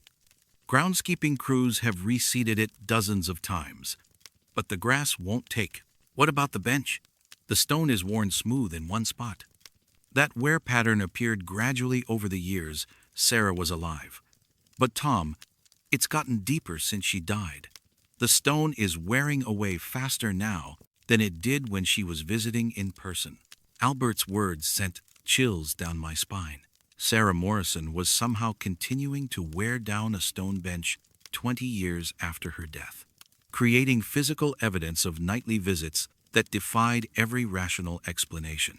That night, I decided to position myself closer to the bench, hoping to understand more about Sarah's nightly ritual. I hid behind the Carlisle Mausoleum, close enough to observe details, but far enough away to avoid disrupting her appearance. At exactly 11:30, she materialized on the bench, not walking up to it, not approaching from any direction, simply present, as if she'd been sitting there all along. But this time, I noticed something that made my blood run cold. The bench sagged slightly under her weight, not dramatically, but enough to suggest that Sarah Morrison possessed some kind of physical presence despite being dead for over 20 years. The stone was supporting actual weight, responding to pressure from someone who shouldn't be able to exert pressure. I watched as she turned toward the mausoleum and spoke in a voice so soft I could barely hear it. I'm here, Harrison, just like always. Her voice was real, not imagined, not wishful thinking. Real sound carrying across the night air from someone who'd been buried in Section 12 20 years ago. But the most terrifying moment came when Sarah turned slightly and looked directly at me. Our eyes met across the darkness, and she smiled with the kind of gentle acknowledgement you'd give to a neighbor you see regularly. Not frightened, not surprised, just politely aware that someone was watching her keep her appointment. Good evening, Tom, she said in that same soft voice. Thank you for taking such good care of this place. Then she faded from view, leaving me alone beside the mausoleum with the absolute certainty that some promises are too strong to be broken by death. I still work night security at Greenwood Cemetery, and I still encounter Sarah Morrison during her nightly visits to Harrison Carlisle. But I no longer try to approach or investigate. Instead, I've learned to appreciate their love story as part of my job, ensuring that the cemetery remains a place where important appointments can be kept. Sometimes, during particularly clear nights, when the moonlight illuminates Section 7 with unusual brightness, I think I can see two figures on that bench instead of one.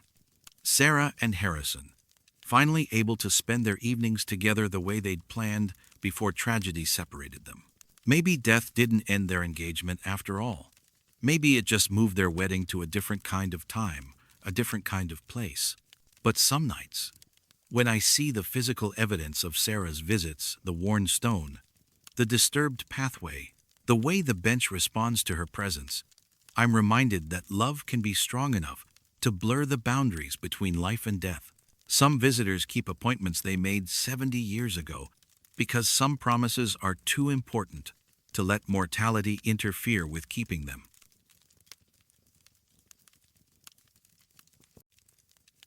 Some signatures appear without signers.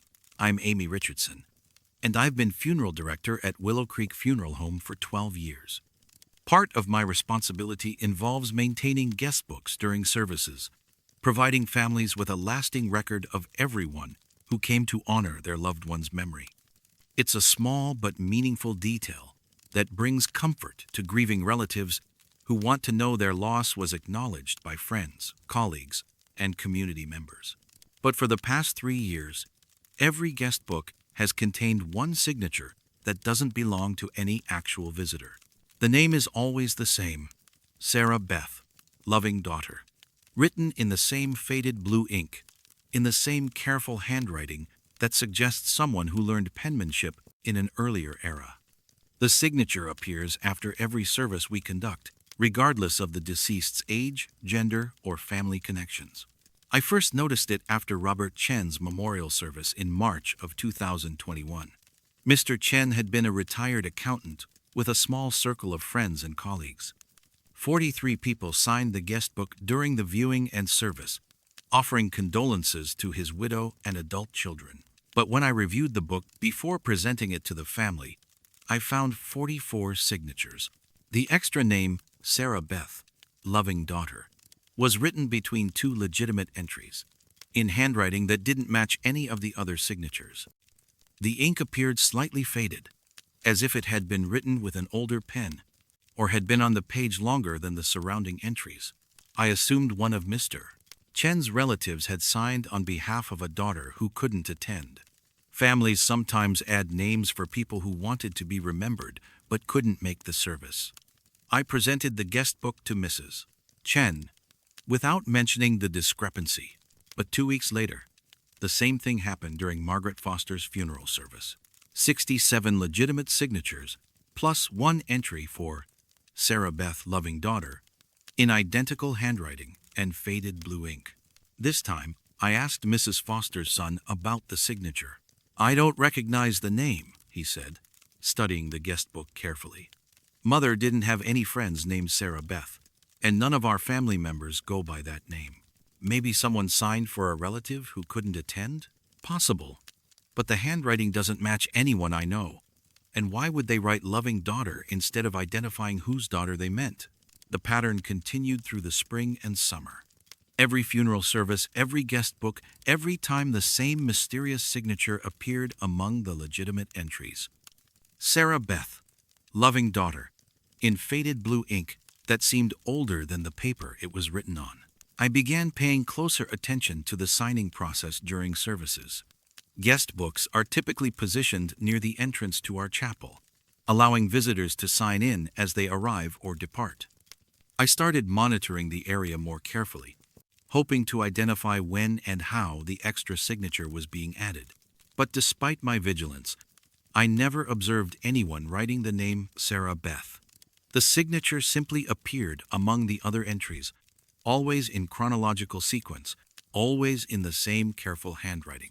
I decided to research the name, hoping to identify a connection between Sarah, Beth, and Willow Creek Funeral Home. City records showed several Sarah Beths in our area over the decades, but none with obvious ties to our facility or the families we'd served. The breakthrough came during Thomas Whitman's service in late August. Mr.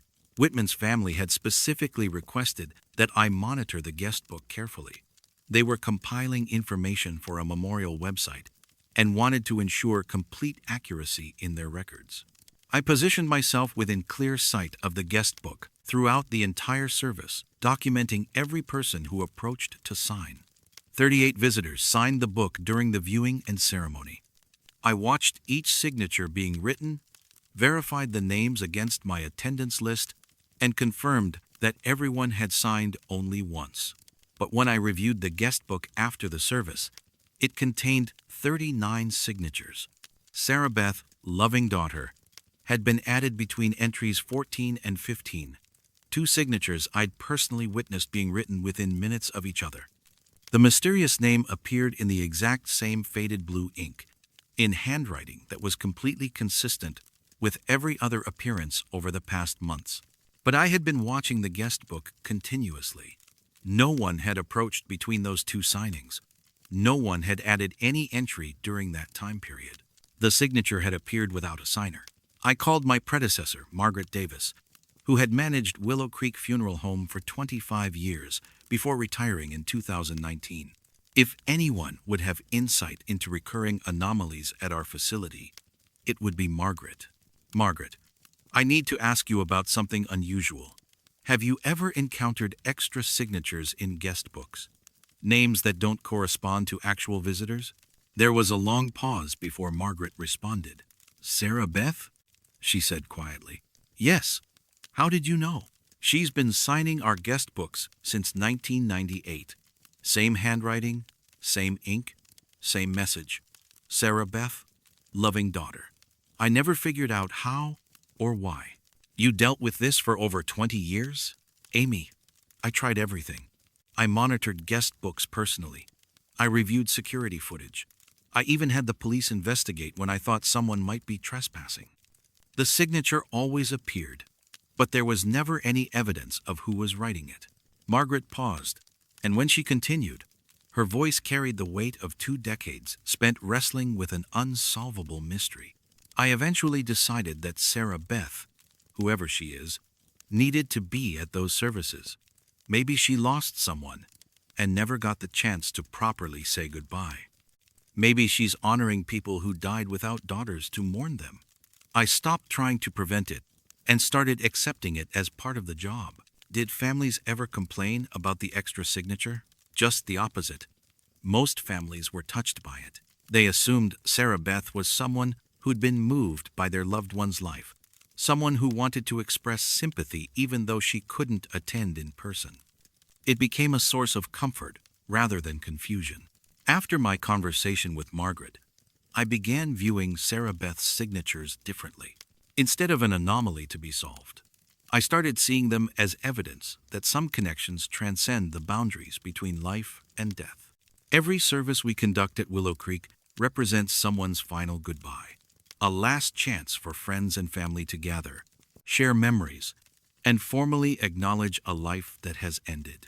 Maybe Sarah Beth understands the importance of that ritual better than anyone.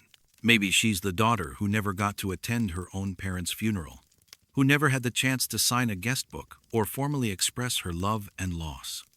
Maybe she's ensuring that no service goes without at least one person signing as a loving daughter, offering the kind of familial devotion that every deceased person deserves.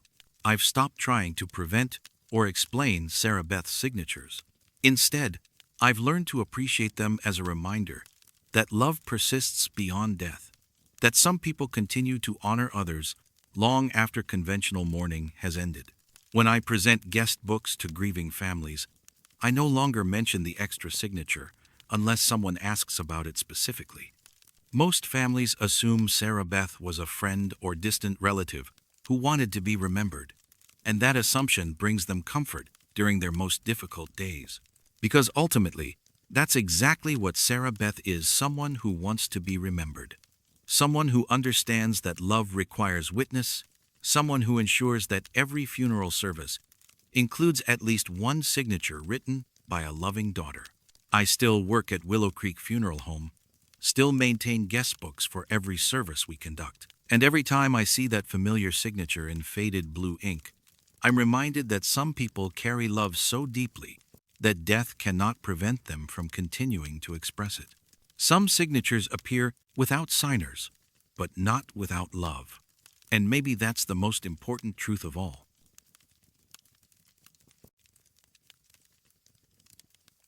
Some bodies refuse to get cold. I'm Dave Mitchell, and I've been morgue technician at County General Hospital for 16 years.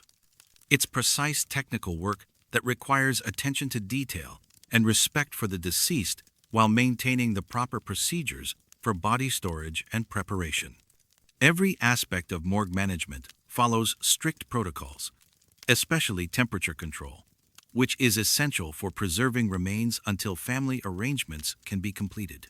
But Walter Williams broke every rule I thought I understood about post-mortem body temperature. Mr. Williams arrived on a Tuesday morning in late October, following his death from cardiac arrest at age 72. Standard case, natural causes, no autopsy required. Family requesting release to Morrison Funeral Home within 48 hours. I processed the paperwork, completed the initial examination, and moved him to Cold Storage Unit 3 according to normal procedures. Our cold storage units maintain a constant temperature of 38 degrees Fahrenheit, which effectively halts decomposition and preserves remains in optimal condition. I've handled thousands of cases over the years, and the science is straightforward. Human body temperature drops predictably after death, reaching ambient storage temperature within several hours. But Mr. Williams wouldn't get cold. The first temperature reading, taken 6 hours after his arrival, showed 98.6 degrees Fahrenheit, exactly normal human body temperature. I assumed the thermometer was malfunctioning and used a different device. Same reading. I checked the cold storage unit's function, 38 degrees, operating normally. Mr. Williams' body was maintaining living temperature in a refrigerated environment. I called my supervisor, Dr. Elizabeth Torres, to report the anomaly. Dave, you're sure about the temperature readings? I've checked multiple times with different thermometers. His core body temperature is 98.6, exactly what you'd expect in a living person. That's impossible. Bodies don't maintain temperature after death, especially not in cold storage. Dr. Torres came to examine Mr. Williams personally, bringing additional temperature monitoring equipment. We took readings from multiple body locations, core, extremities, surface temperature. Every measurement showed the same result, 98.6 degrees Fahrenheit. This defies basic biology, Dr. Torres said, studying the readings with obvious confusion. Dead tissue can't generate heat. There has to be an equipment malfunction or measurement error. But the equipment was functioning normally. Mr. Williams was simply maintaining living body temperature 12 hours after his death. We moved him to Cold Storage Unit 1, thinking perhaps Unit 3 had a temperature regulation problem. Same result. We tried Unit 5. No change. Regardless of which refrigerated storage we used, Mr. Williams' body temperature remained constant at 98.6 degrees. I researched post-mortem temperature retention, hoping to find medical literature that might explain the phenomenon. According to every source I consulted, human body temperature drops approximately 1 to 2 degrees per hour after death, reaching ambient temperature within 10 to 12 hours. Bodies don't maintain temperature indefinitely, and they certainly don't maintain temperature in refrigerated environments. But Mr. Williams was doing exactly that. Dave, what do you know about Mr. Williams' medical history? Dr. Torres asked during our second day of monitoring his condition. Standard cardiac arrest case. No unusual medications, no experimental treatments.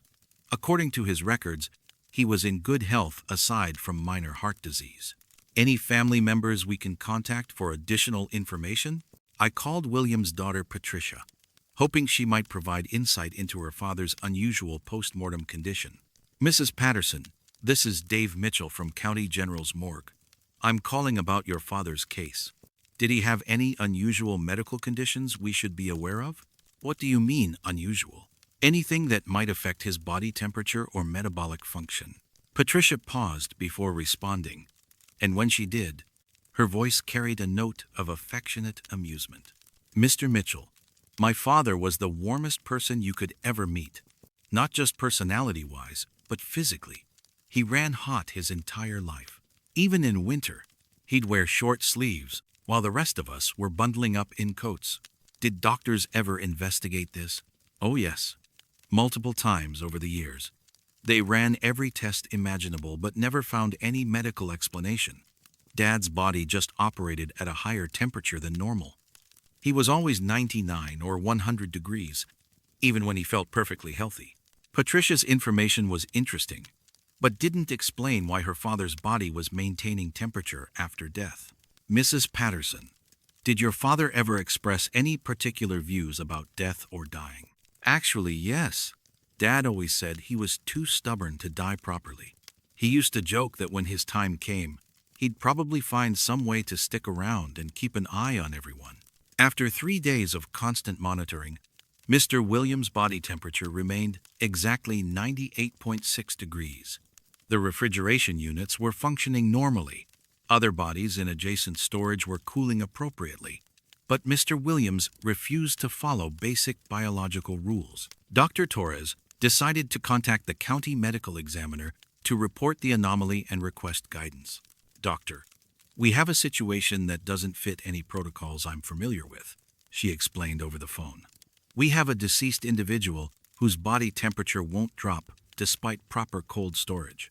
The medical examiner's response was immediate and concerned. Dr. Torres, that's medically impossible. Are you certain the individual is actually deceased? Positive. No pulse, no respiration, no response to stimuli. Definitely deceased. But maintaining normal body temperature after 72 hours. I'm sending someone to examine the case personally. Assistant Medical Examiner Dr. Robert Chang arrived that afternoon with specialized equipment and 3 decades of experience handling unusual post-mortem cases. His examination of Mr. Williams was thorough and professional, but his conclusions were identical to ours. This man is definitely dead, Dr. Chang confirmed. But his body is behaving as if core metabolic functions are still operating. I've never seen anything like it. What do you recommend? Complete the release to the funeral home as requested. Let them handle the preparation. Maybe the embalming process will normalize his temperature.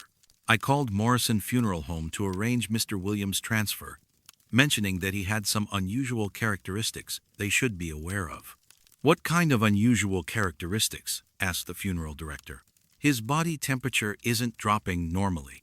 He's maintaining 98.6 degrees despite cold storage. There was a long pause before the funeral director responded. Mr. Mitchell, we've handled Mr. Williams before. What do you mean? Walter Williams has used our services for family funerals multiple times over the years. He always said that when his time came, he wanted to be buried nice and warm. He said cold never agreed with him. The funeral home transported Mr. Williams that evening, and I completed my final paperwork on the most unusual case I'd encountered in 16 years of morgue work. But Patricia Williams called me the next day with information that made the entire experience even more remarkable. Mr. Mitchell, I wanted to thank you for taking such good care of Dad. The funeral director said his body temperature was perfect for the service, exactly how he would have wanted it. How is that possible? Dad always said he had too much life in him to let death slow him down. Even after he passed away, he was still keeping everyone warm. Patricia's voice carried the kind of affection that comes from a lifetime of loving someone with unshakable personality. Mr. Mitchell, Dad ran hot his entire life, and apparently death wasn't going to change that. The funeral director said they've never had an easier preparation, Mr. Williams was already at perfect temperature for viewing, like he was taking care of his own arrangements. I still work in the morgue at County General. Still handle body storage and preparation according to established protocols. But I've learned that some people carry life so intensely that death becomes just another situation to manage rather than an ending to accept. Every time I process someone into cold storage, I remember Walter Williams and his stubborn refusal to follow the rules. Some bodies refuse to get cold because some people refuse to let go of the warmth they brought to the world. Maybe that's not a medical anomaly. Maybe that's just love persisting in the most practical way possible.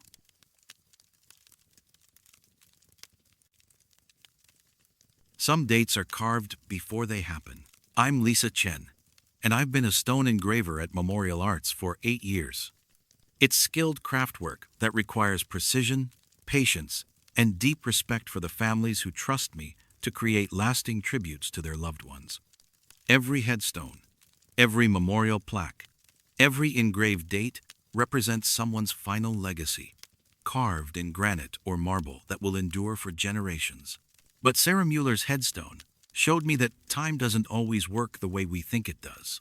The order came in on a Wednesday morning in early September, a rush job for a death date addition to an existing headstone at Greenwood Cemetery. Sarah Mueller had passed away on September 10th, and her family wanted the date added before the weekend memorial service. Standard procedure for what we call completion work, adding death dates to stones that had been prepared years in advance. I loaded my portable engraving equipment and drove to Greenwood to locate Sarah Mueller's grave. Section 15, Plot 27.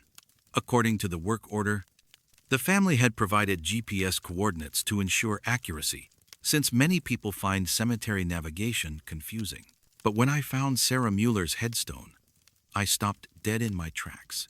The death date was already carved. September 10th, 2023, engraved in perfect lettering that matched the original stonework exactly.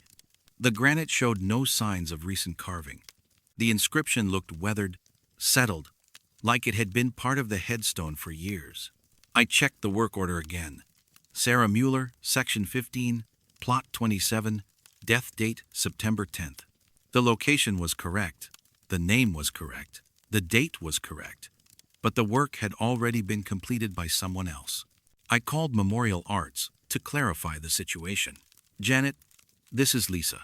I'm at the Mueller headstone at Greenwood, and the death date has already been carved. Did someone else handle this job? That's impossible, Lisa. You're our only engraver, and the order just came in this morning. The family specifically requested rush service because the stone needed completion work. Well, somebody carved this date. It's right here in front of me, and it looks like professional work. Janet reviewed our job logs over the phone.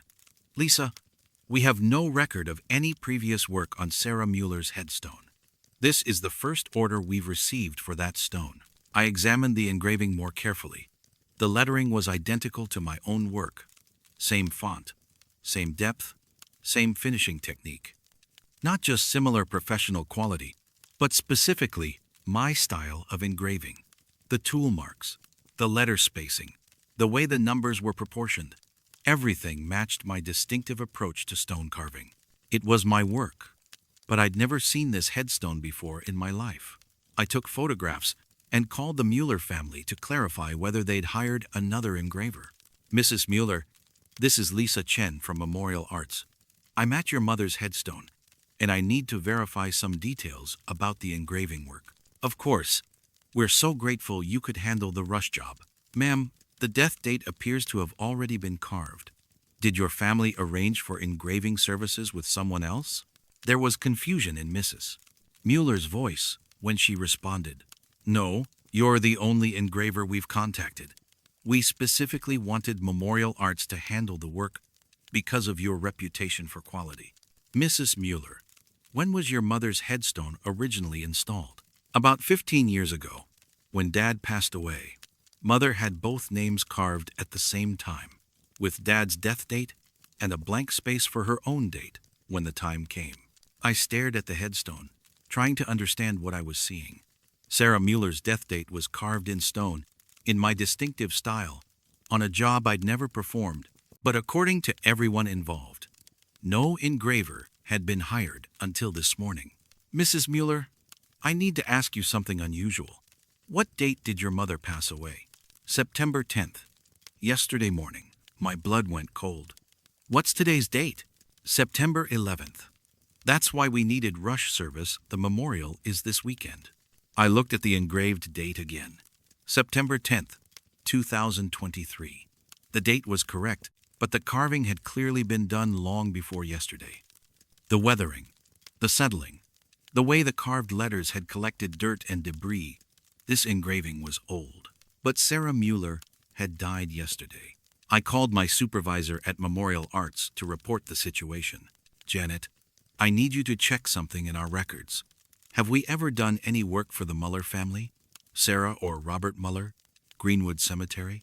Janet spent 20 minutes searching our job database, going back 15 years to when our computer records began. Lisa, we have no record of any Mueller jobs. No Sarah, no Robert, no work at Greenwood Cemetery for anyone named Mueller. That's impossible. I'm looking at professional engraving work that matches my technique exactly. Lisa, are you sure about the name and location? I double-checked everything. Section 15, Plot 27, Greenwood Cemetery.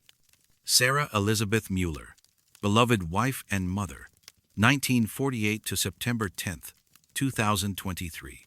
The engraving was perfect, professional, and absolutely impossible. I decided to examine the headstone more thoroughly, looking for any clues about when or how the death date had been added. That's when I noticed something that made my skin crawl. At the bottom right corner of the headstone, barely visible unless you knew where to look, was my signature mark. A tiny symbol I carve into every piece. I complete a small, stylized flower that serves as my craftsman's signature. I had definitely carved this date, but I had no memory of doing the work. I called Mrs. Mueller again to gather more information about the headstone's history. Mrs. Mueller, can you tell me exactly when your mother's headstone was installed? The specific date, if you remember? I have the paperwork at home. Let me check. She put me on hold for several minutes. It was installed on September 12th, 2008. 15 years ago, exactly. September 12th? Yes. We thought it was appropriate timing, since that's when we held Dad's memorial service. I stared at the engraved death date, trying to process what Mrs. Mueller had told me. Sarah Mueller's headstone had been installed on September 12th, 2008. Her death date was engraved as September 10th, 2023. But she'd actually died on September 10th, 2023. Someone had carved her death date 15 years before she died, and they'd carved the exact correct date. I packed up my equipment and drove back to Memorial Arts in a state of complete confusion. The physical evidence was undeniable. I had carved Sarah Mueller's death date using my distinctive technique and signature mark. But I had no memory of the work, and no records existed of the job. Janet met me at the shop with coffee and a concerned expression. Lisa, what exactly happened out there? I showed her the photographs I'd taken of the headstone, pointing out my signature mark and the distinctive characteristics of my engraving style. That's definitely your work, Janet confirmed. Same technique, same attention to detail. But Lisa, you didn't start working here until 2015. That headstone was installed in 2008.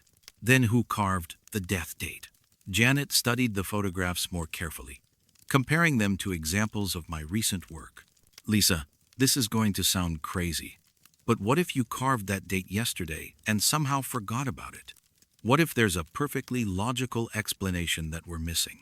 But I knew I hadn't worked at Greenwood Cemetery yesterday. I'd spent September 10th completing a memorial plaque for the Veterans Cemetery across town. Multiple people could verify my whereabouts. I drove back to Greenwood Cemetery that evening, hoping to find some rational explanation for what I'd witnessed. Sarah Mueller's headstone looked exactly the same professionally carved death date, weathered appearance, my signature mark clearly visible. But as I knelt beside the stone, examining my handiwork more closely, I noticed something new. Fresh roses had been placed on the grave, obviously left by family members earlier that day. But tucked beneath the flowers was a small note, handwritten on cream-colored paper. Thank you for finishing my stone. I always knew you'd take care of it when the time came. Sarah, I picked up the note with trembling hands.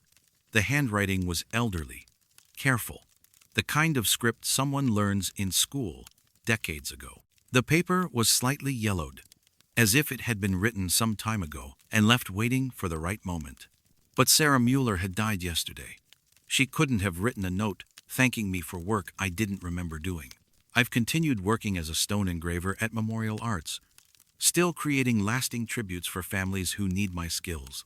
But I've learned that time operates differently around death than it does in the everyday world. Sometimes the most important work gets done when we're not paying attention. Sometimes dates are carved by hands that haven't learned to hold the tools yet. Sometimes people leave thank you notes for kindnesses that transcend the boundaries of when and how and why. I still don't understand how I carved Sarah Mueller's death date 15 years before she died. But I understand that some work is too important to be limited by conventional notions of time and memory. Every headstone I engrave now carries the possibility that it's completing a conversation I started long ago, or beginning one that won't finish until long after I'm gone. Some dates are carved before they happen, because love doesn't follow the calendar. Some signatures appear on work we don't remember doing, because the heart has its own schedule for completing what matters most.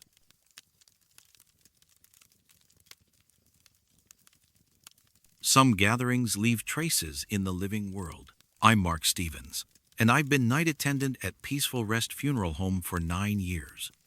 It's quiet work that suits my temperament, maintaining the facility during overnight hours, ensuring security, and providing a calm environment for families who need extended time with their loved ones. Most nights pass without incident, giving me time to handle administrative tasks while respecting the sacred nature of the space I'm trusted to protect. But every morning, I discover evidence that our chapel hosts gatherings that leave physical marks on the world of the living. The chairs tell the story. Every evening when I begin my shift, our main chapel is arranged according to standard protocol, neat rows facing the altar area, positioned for optimal viewing during services. Our day staff takes pride in maintaining perfect presentation, with each chair precisely aligned and properly spaced. But every morning, I find the chairs rearranged in a perfect circle, with disturbing evidence that people have been using them, not scattered randomly or knocked over carelessly, moved with obvious intention into a configuration that suggests intimate conversation among equals. 24 chairs, arranged in exact geometric precision, all facing inward toward the center of the chapel, where we position caskets during overnight viewing. But the chairs show signs of occupancy that shouldn't be possible. Deep impressions in the cushions, as if people had been sitting for hours. Fabric worn smooth in specific patterns that match human body weight and movement. Some chairs bear stains that look disturbingly like tears. Others show scuff marks on the legs, as if they'd been adjusted by people settling in for long conversations. The first time it happened, I assumed day staff had hosted a grief counseling session and forgotten to mention it. I restored the chairs to their normal rows and made a note to check with management about scheduling changes. But the next morning, they were in a circle again. Same precise arrangement, same attention to geometric detail, same physical evidence of prolonged human use, and this time, I noticed something that made my skin crawl. The air in the chapel carried the lingering scent of different perfumes and colognes. Not recent fragrances from the previous day's service, but older scents that seemed to hang in the atmosphere, like invisible signatures of people who'd been present during the night. I began paying closer attention to the chapel during my overnight rounds. I walked through every room of Peaceful Rest every 2 hours, checking locks, monitoring temperature, ensuring everything remained secure and respectful. The chapel is part of my regular route, and I started documenting its condition during each inspection. 11 p.m. Chairs in normal rows, properly aligned, no unusual scents. 1 a.m. Chairs in normal rows, no changes observed, air smells neutral. 3 a.m. Chairs arranged in perfect circle, cushions showing deep impressions, strong scent of multiple perfumes in the air. The rearrangement happened consistently between my 1 a.m. and 3 a.m. rounds during the quietest hours of the night, when the funeral home was completely empty, except for me. But the physical evidence suggested that multiple people had spent considerable time in those chairs. I decided to monitor the chapel more carefully, hoping to identify who was moving the furniture and leaving such clear traces of their presence.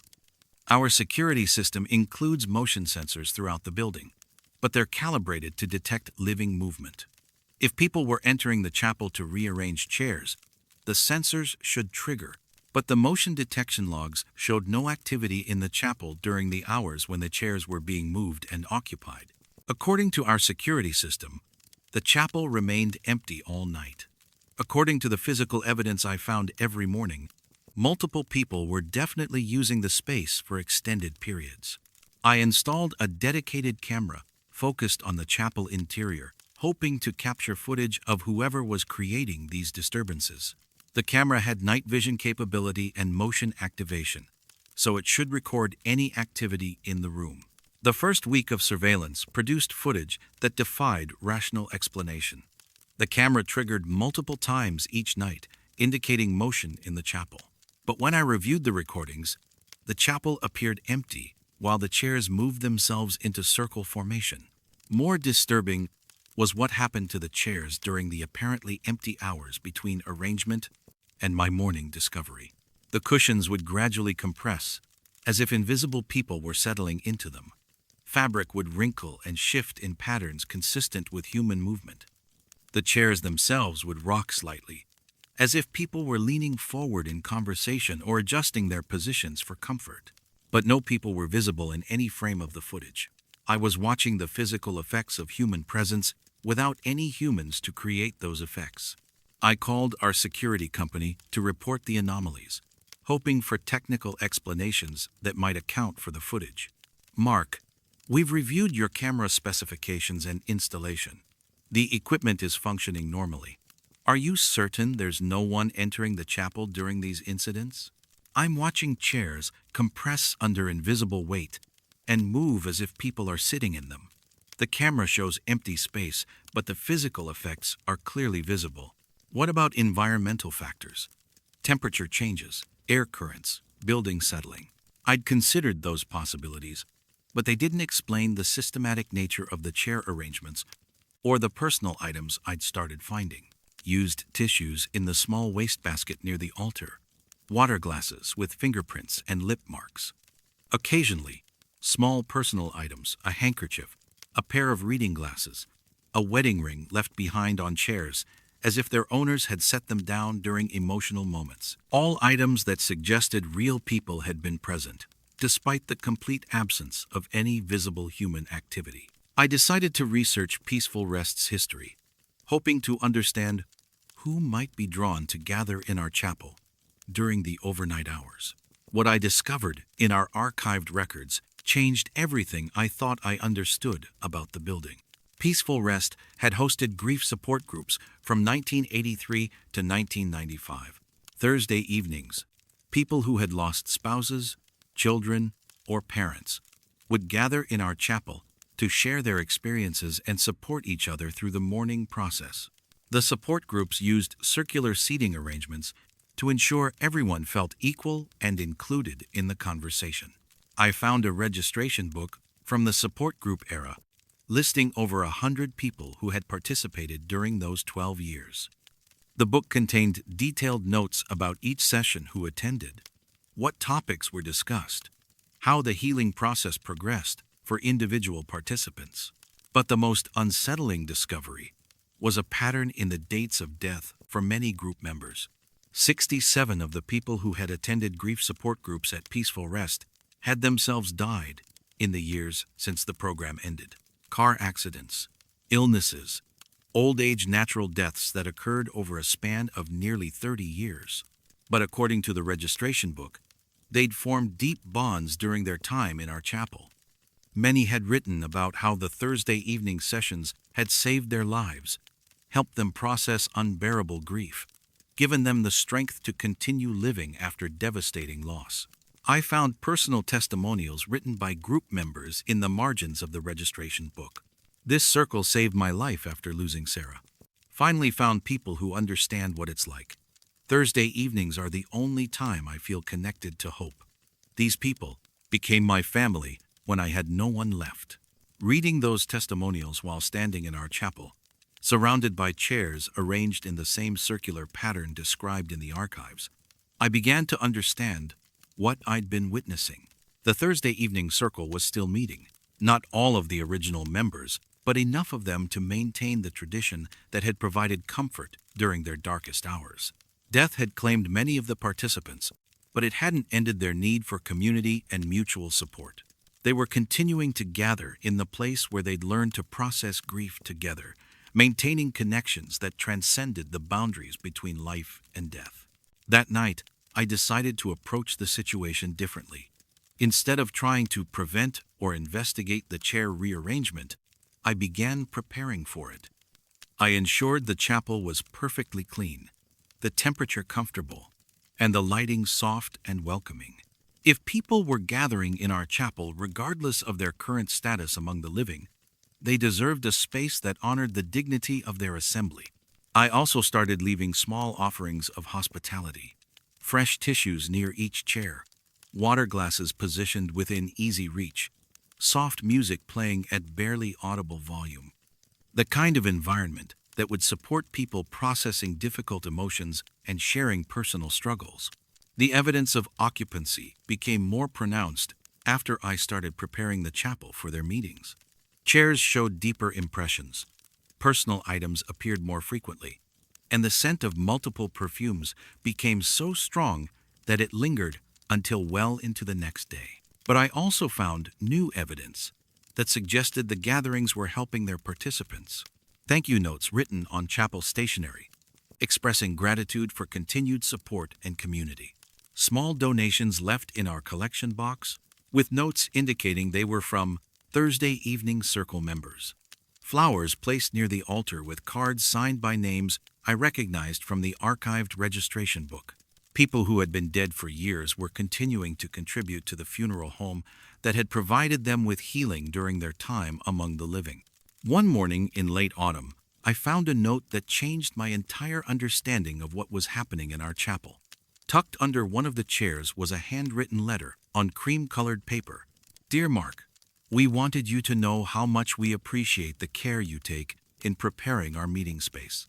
The Thursday Evening Circle continues to provide comfort to those who need it most. Some of us have been coming for 30 years. Others joined more recently after their own deaths brought them to this place between worlds. We gather here because this is where we learned that grief shared is grief diminished.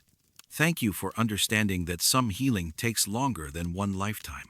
Eleanor Morrison, Group Facilitator, Thursday Evening Circle. I researched Eleanor Morrison in our archives and found her registration information from 1985. She had joined the group after losing her husband in a car accident and had served as volunteer facilitator for 8 years.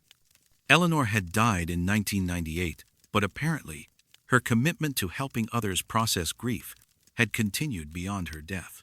I showed the note to Patricia Walsh, our director, who read it with tears in her eyes. Mark, Eleanor Morrison was instrumental in establishing our grief support programs. She helped hundreds of people work through devastating loss. If she's continuing that work after death, maybe we should consider that a blessing rather than a problem.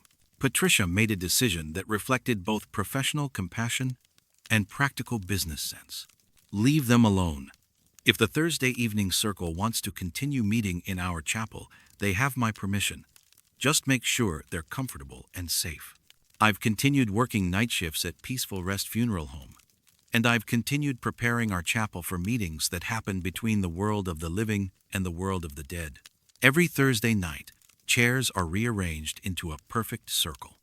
Every Friday morning, I find evidence that people have gathered to share grief, offer support, and help each other heal from losses that time alone cannot mend. Some gatherings leave traces in the living world because love and compassion are forces too powerful to be contained by death. The Thursday Evening Circle continues to meet because healing is work that transcends mortality, because some communities are too important to let death dissolve them. And maybe that's exactly as it should be. People who learn to help each other through grief, continuing to provide that gift for as long as comfort is needed, regardless of the boundaries between life and death. Every Thursday night, when I prepare our chapel for visitors who exist between worlds, I'm reminded that some work is too sacred to end just because the workers have died. Some circles never break, even when all the original members have moved on to whatever comes next.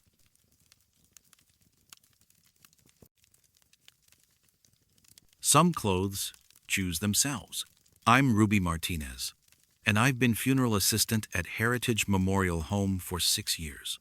My responsibilities include preparing deceased individuals for viewing and burial according to family specifications, selecting appropriate clothing, applying cosmetics, arranging personal items that provide comfort to grieving relatives. It's intimate work that requires sensitivity, attention to detail, and deep respect for the wishes of families during their most difficult moments. But Dorothy Thompson showed me that sometimes the deceased have their own preferences about how they want to be remembered. Mrs. Thompson passed away on a Friday morning in early November, surrounded by her children and grandchildren at Regional Medical Center. She was 81 years old, had lived a full life as a teacher and community volunteer, and her family wanted a service that reflected her warmth, elegance, and love for beautiful things. Her daughter Margaret brought specific clothing for the viewing and burial, a yellow dress that had been her mother's favorite, purchased for her 75th birthday celebration. The dress was beautiful, well-maintained, and clearly chosen with love and careful consideration. Mom always said yellow was her happy color, Margaret explained as she handed me the garment bag. She wore this dress to every special occasion for the past 6 years. Family dinners, church events, even her last birthday party.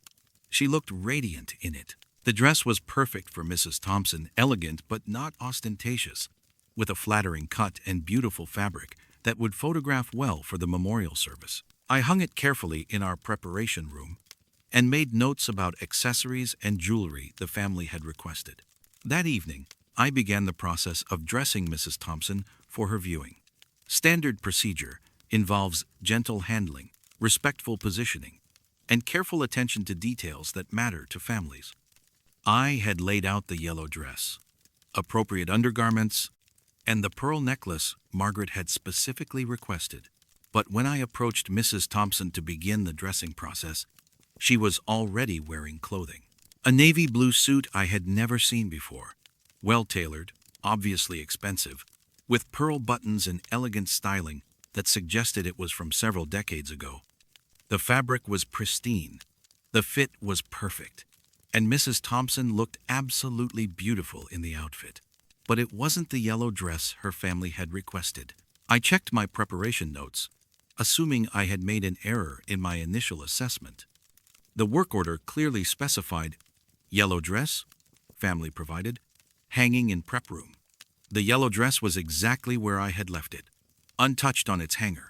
But Mrs. Thompson was wearing a navy blue suit that had come from nowhere. I called my supervisor, Janet Rodriguez, to report the discrepancy and request guidance. Janet, I need help with the Thompson preparation. She's wearing clothing that doesn't match the family's specifications.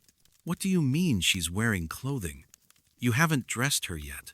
That's the problem. I came in to begin the dressing process, and she's already wearing a navy blue suit that I've never seen before. Janet arrived within 10 minutes, bringing her decades of experience handling unusual funeral preparation situations. She examined Mrs. Thompson carefully, studying the navy blue suit with obvious confusion. Ruby, this is beautiful work. Professional tailoring, expensive fabric, perfect fit. But I have no idea where this suit came from. Should I change her into the yellow dress the family requested? Janet considered the question while examining the suit more closely. Let me call Margaret Thompson to clarify. Maybe there was a miscommunication about clothing preferences. Janet reached Margaret by phone and explained the situation diplomatically. Mrs. Thompson, we need to verify some details about your mother's clothing for the service. You mentioned a yellow dress, but we're also seeing a navy blue suit. Can you clarify which outfit you'd prefer? I could hear Margaret's voice through the phone, though I couldn't make out specific words. The conversation lasted several minutes, with Janet asking questions and taking notes. Mrs. Thompson says she has no idea what navy blue suit we're referring to, Janet reported after hanging up. She specifically chose the yellow dress and didn't provide any other clothing options. We examined the suit more thoroughly, looking for labels or identifying marks that might indicate its origin. The craftsmanship was exceptional. Hand-finished seams, silk lining, mother-of-pearl buttons that matched perfectly. This was clearly a high-quality garment from an earlier era. Janet, could this suit belong to the funeral home? Maybe left over from a previous service? Ruby, we don't keep clothing from other families. Everything gets returned or donated according to specific protocols. This suit didn't come from our inventory.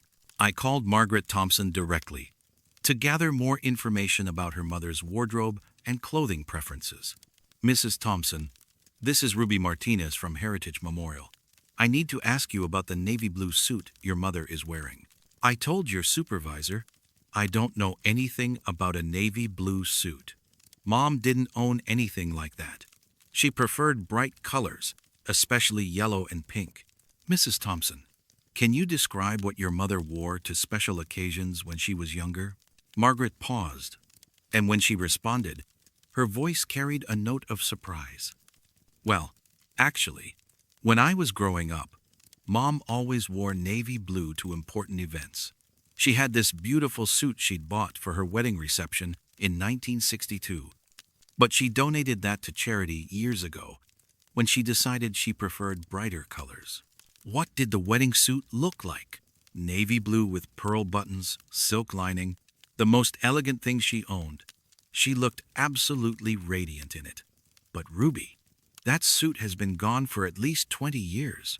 After my conversation with Margaret, I examined Mrs. Thompson's appearance more carefully. The navy blue suit was not only beautiful, but it was also perfect for her. The color complemented her skin tone. The style flattered her figure, and she looked radiant exactly as Margaret had described her mother looking in her wedding suit decades earlier. But according to the family, that suit had been donated to charity 20 years ago. I decided to call Mrs. Thompson's other children to see if anyone had additional information about their mother's clothing or final wishes. Her son David answered on the second ring. Mr. Thompson, this is Ruby Martinez from Heritage Memorial. I'm calling about your mother's clothing for the service. Is there a problem with the yellow dress Margaret selected? Not exactly. Your mother is wearing a different outfit, a navy blue suit that no one seems to recognize. David was quiet for a moment before responding. Ruby, can you describe this suit in detail? I provided a complete description of the navy blue suit, including the pearl buttons, silk lining, and elegant styling. Oh my God, David whispered. That's Mom's wedding suit, the one she wore to marry Dad in 1962. But your sister said that suit was donated to charity years ago. It was. Mom gave it away when she moved to the assisted living facility. She said she wanted it to go to someone who would appreciate vintage clothing. David paused, and when he continued, his voice was filled with wonder. Ruby, Mom always said that when she died, she wanted to look the way she did when she was happiest. The day she married our father was the happiest day of her life. I spent the rest of the evening researching the navy blue suit, hoping to understand how Mrs. Thompson had come to be wearing clothing that had been donated to charity decades earlier. But every logical explanation seemed inadequate to explain what I was witnessing. The next morning, Margaret Thompson arrived early to review her mother's presentation before the viewing began. When she saw Mrs. Thompson in the navy blue suit, her reaction was immediate and emotional. "Oh, Mom," she whispered, tears streaming down her face. "You look exactly like you did on your wedding day." Margaret sat beside her mother's casket for nearly an hour, holding her hand and sharing memories of that long-ago wedding celebration. "Ruby, this is perfect," she finally said. "I don't understand how Mom got this suit back, but this is exactly how she should be remembered. Beautiful, elegant, radiant, with happiness." What about the yellow dress? Keep it as a memorial. But Mom is wearing exactly what she wants to wear. The viewing proceeded beautifully, with dozens of people commenting on how radiant Mrs. Thompson looked in her navy blue suit. Several elderly friends mentioned that she looked exactly as they remembered her from her wedding day, decades earlier. But the most remarkable moment came when Margaret's teenage daughter approached the casket and whispered something that made everyone in the room fall silent. Grandma looks just like the woman in the old wedding photos, except she's smiling bigger. I examined Mrs. Thompson's expression more carefully. Margaret was right. There was something different about her face, something that suggested deep contentment and joy. Not the peaceful neutrality I typically achieve in facial preparation, but genuine happiness, like someone who was finally wearing exactly what made her feel most beautiful. I've continued working as a funeral assistant at Heritage Memorial, still helping families honor their loved ones with dignity and care. But I've learned that sometimes the deceased have their own preferences about how they want to be remembered.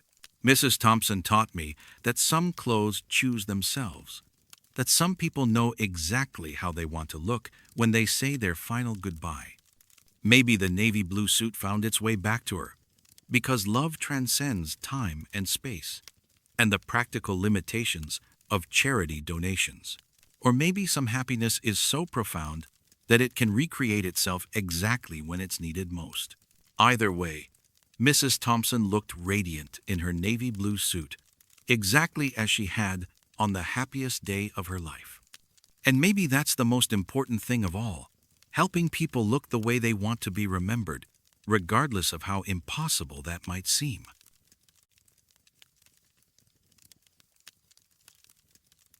Some records keep themselves. I'm Paul Henderson, and I've been cemetery clerk at Riverside Memorial Gardens for 14 years. My responsibilities include maintaining burial records, coordinating with funeral homes, and ensuring accurate documentation of every interment in our grounds. It's detailed administrative work that requires precision and careful attention to legal requirements, since cemetery records serve as permanent historical documents for families and municipalities. But Plot 89 has been challenging my understanding of how records are supposed to work. According to our official burial register, Plot 89 in Section 5 has been vacant since 1962. No burial, no reservation, no maintenance contracts. Just an empty plot that was surveyed and designated but never sold or used. In 41 years of operation, Plot 89 has remained unoccupied space, but someone has been paying the maintenance fees. Every month for the past 18 years, an envelope appears in our payment drop box containing exact change for Plot 89's upkeep. No name, no return address, no accompanying paperwork. Just cash in the precise amount required for monthly maintenance, along with a slip of paper that reads, Plot 89, Section 5. The payments began in January 2005, according to our financial records. Always the first Monday of the month, always exact change, always the same anonymous process. In 18 years, we've never missed a payment or received an incorrect amount, but we've never identified who's making the payments. I've tried everything to solve this mystery. Security cameras monitor our Dropbox, but they consistently show empty pathways during the hours when Plot 89 payments appear. Motion sensors should detect anyone approaching the administrative building, but they never trigger during payment deposits.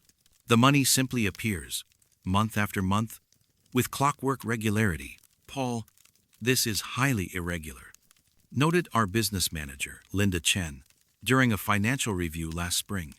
We can't maintain accounts without proper documentation. Anonymous cash payments create accounting problems. But the plot is being maintained according to contract standards. Someone is paying for services they're apparently receiving. Linda reviewed our maintenance logs for Plot 89. Despite being officially vacant, the plot receives regular care, grass cutting, debris removal, seasonal cleanup. Our groundskeeping crew includes it in their routine maintenance, without questioning why. According to our records, we've collected over $4,000 in maintenance fees for an empty plot. That's a substantial amount of money with no documentation.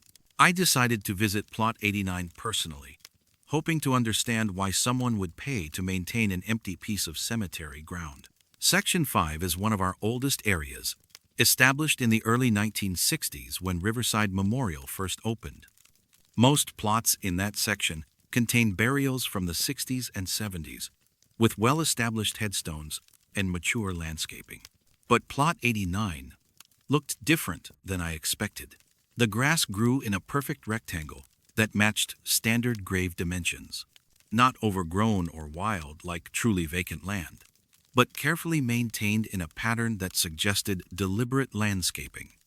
The edges were precisely defined, the surface was level and well drained, and the overall appearance was identical to occupied graves throughout Section 5.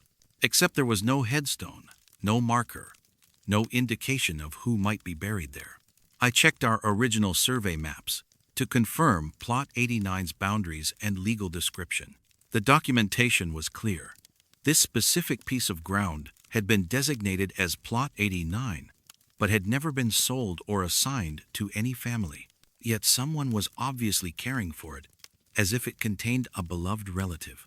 I called our longest-serving groundskeeper, Tommy Rodriguez, hoping he might have insight into Plot 89's history. Tommy, I need to ask you about Plot 89 in Section 5. Do you remember anything unusual about that plot?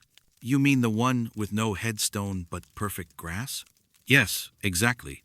Do you know why it's maintained so carefully? Tommy paused, and when he responded, his voice carried the weight of someone who'd observed something for years without questioning it. Paul, that plot has been perfectly maintained since I started working here in 1998. Always perfect grass, always clean edges, always looks like someone tends it with love. But there's no burial record, no family assigned to that plot.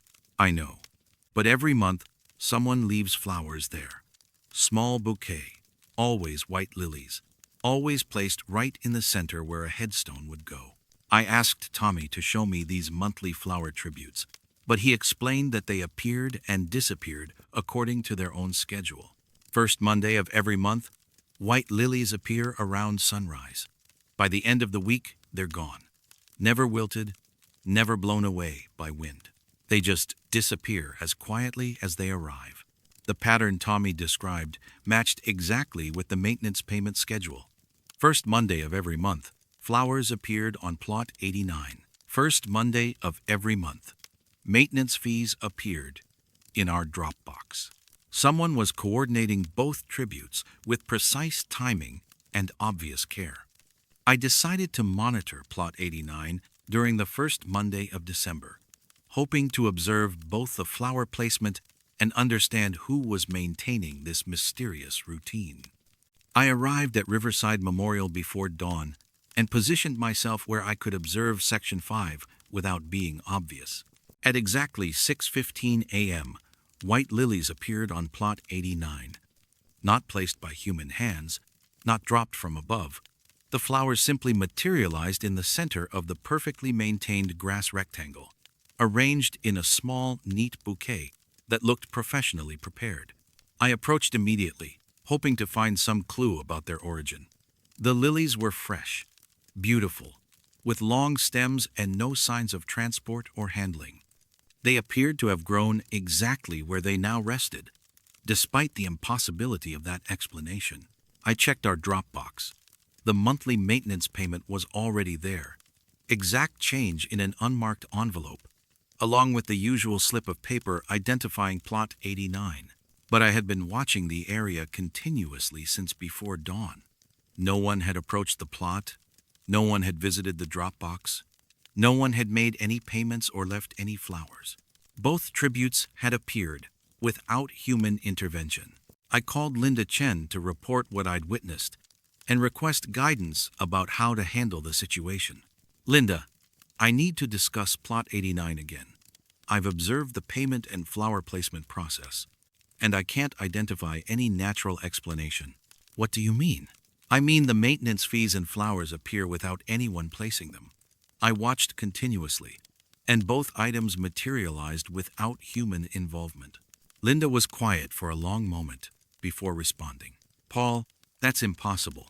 Money doesn't appear spontaneously, and flowers don't place themselves. I understand how it sounds, but I'm reporting exactly what I observed. Linda decided to review Plot 89's complete history, going back to our original land surveys and legal documentation. What she discovered changed everything we thought we knew about that piece of ground. Paul, I found something in our archived records.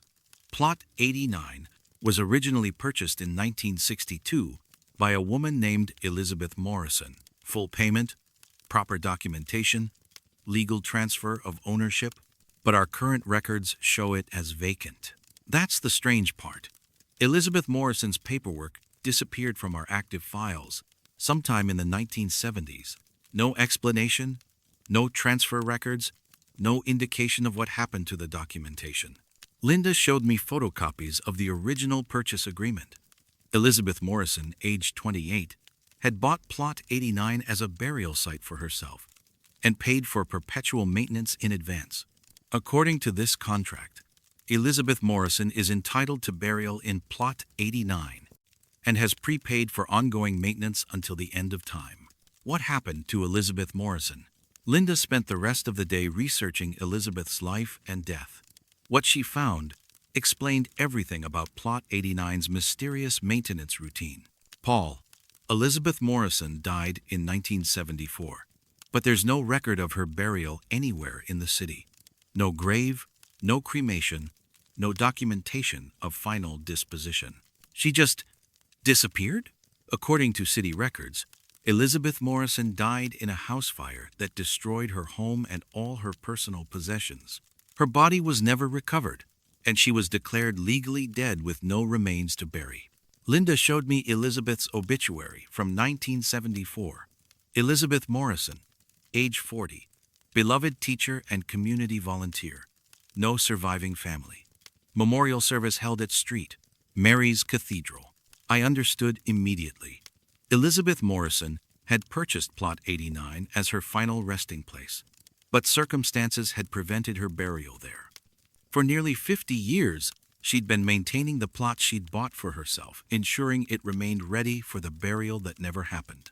The monthly maintenance payments were Elizabeth, honoring her original contract with Riverside Memorial. The white lilies were her way of marking the space she'd claimed as her own, even though her body had never been laid to rest there. I made a decision that felt both professional and compassionate. I restored Elizabeth Morrison to our active burial register, noting her as the legal owner of Plot 89 with prepaid perpetual maintenance. The anonymous monthly payments would continue to be accepted and properly credited to her account. Because some records keep themselves, and some people continue to honor their commitments long after death has made traditional fulfillment impossible. Plot 89 remains officially occupied by Elizabeth Morrison, even though her body was never recovered for burial. Every month, her maintenance payments arrive on schedule. Every month, white lilies appear to mark the space she chose as her eternal home. I still work as cemetery clerk at Riverside Memorial, still maintain accurate records for all our burial sites. But I've learned that some documentation transcends the boundaries between life and death.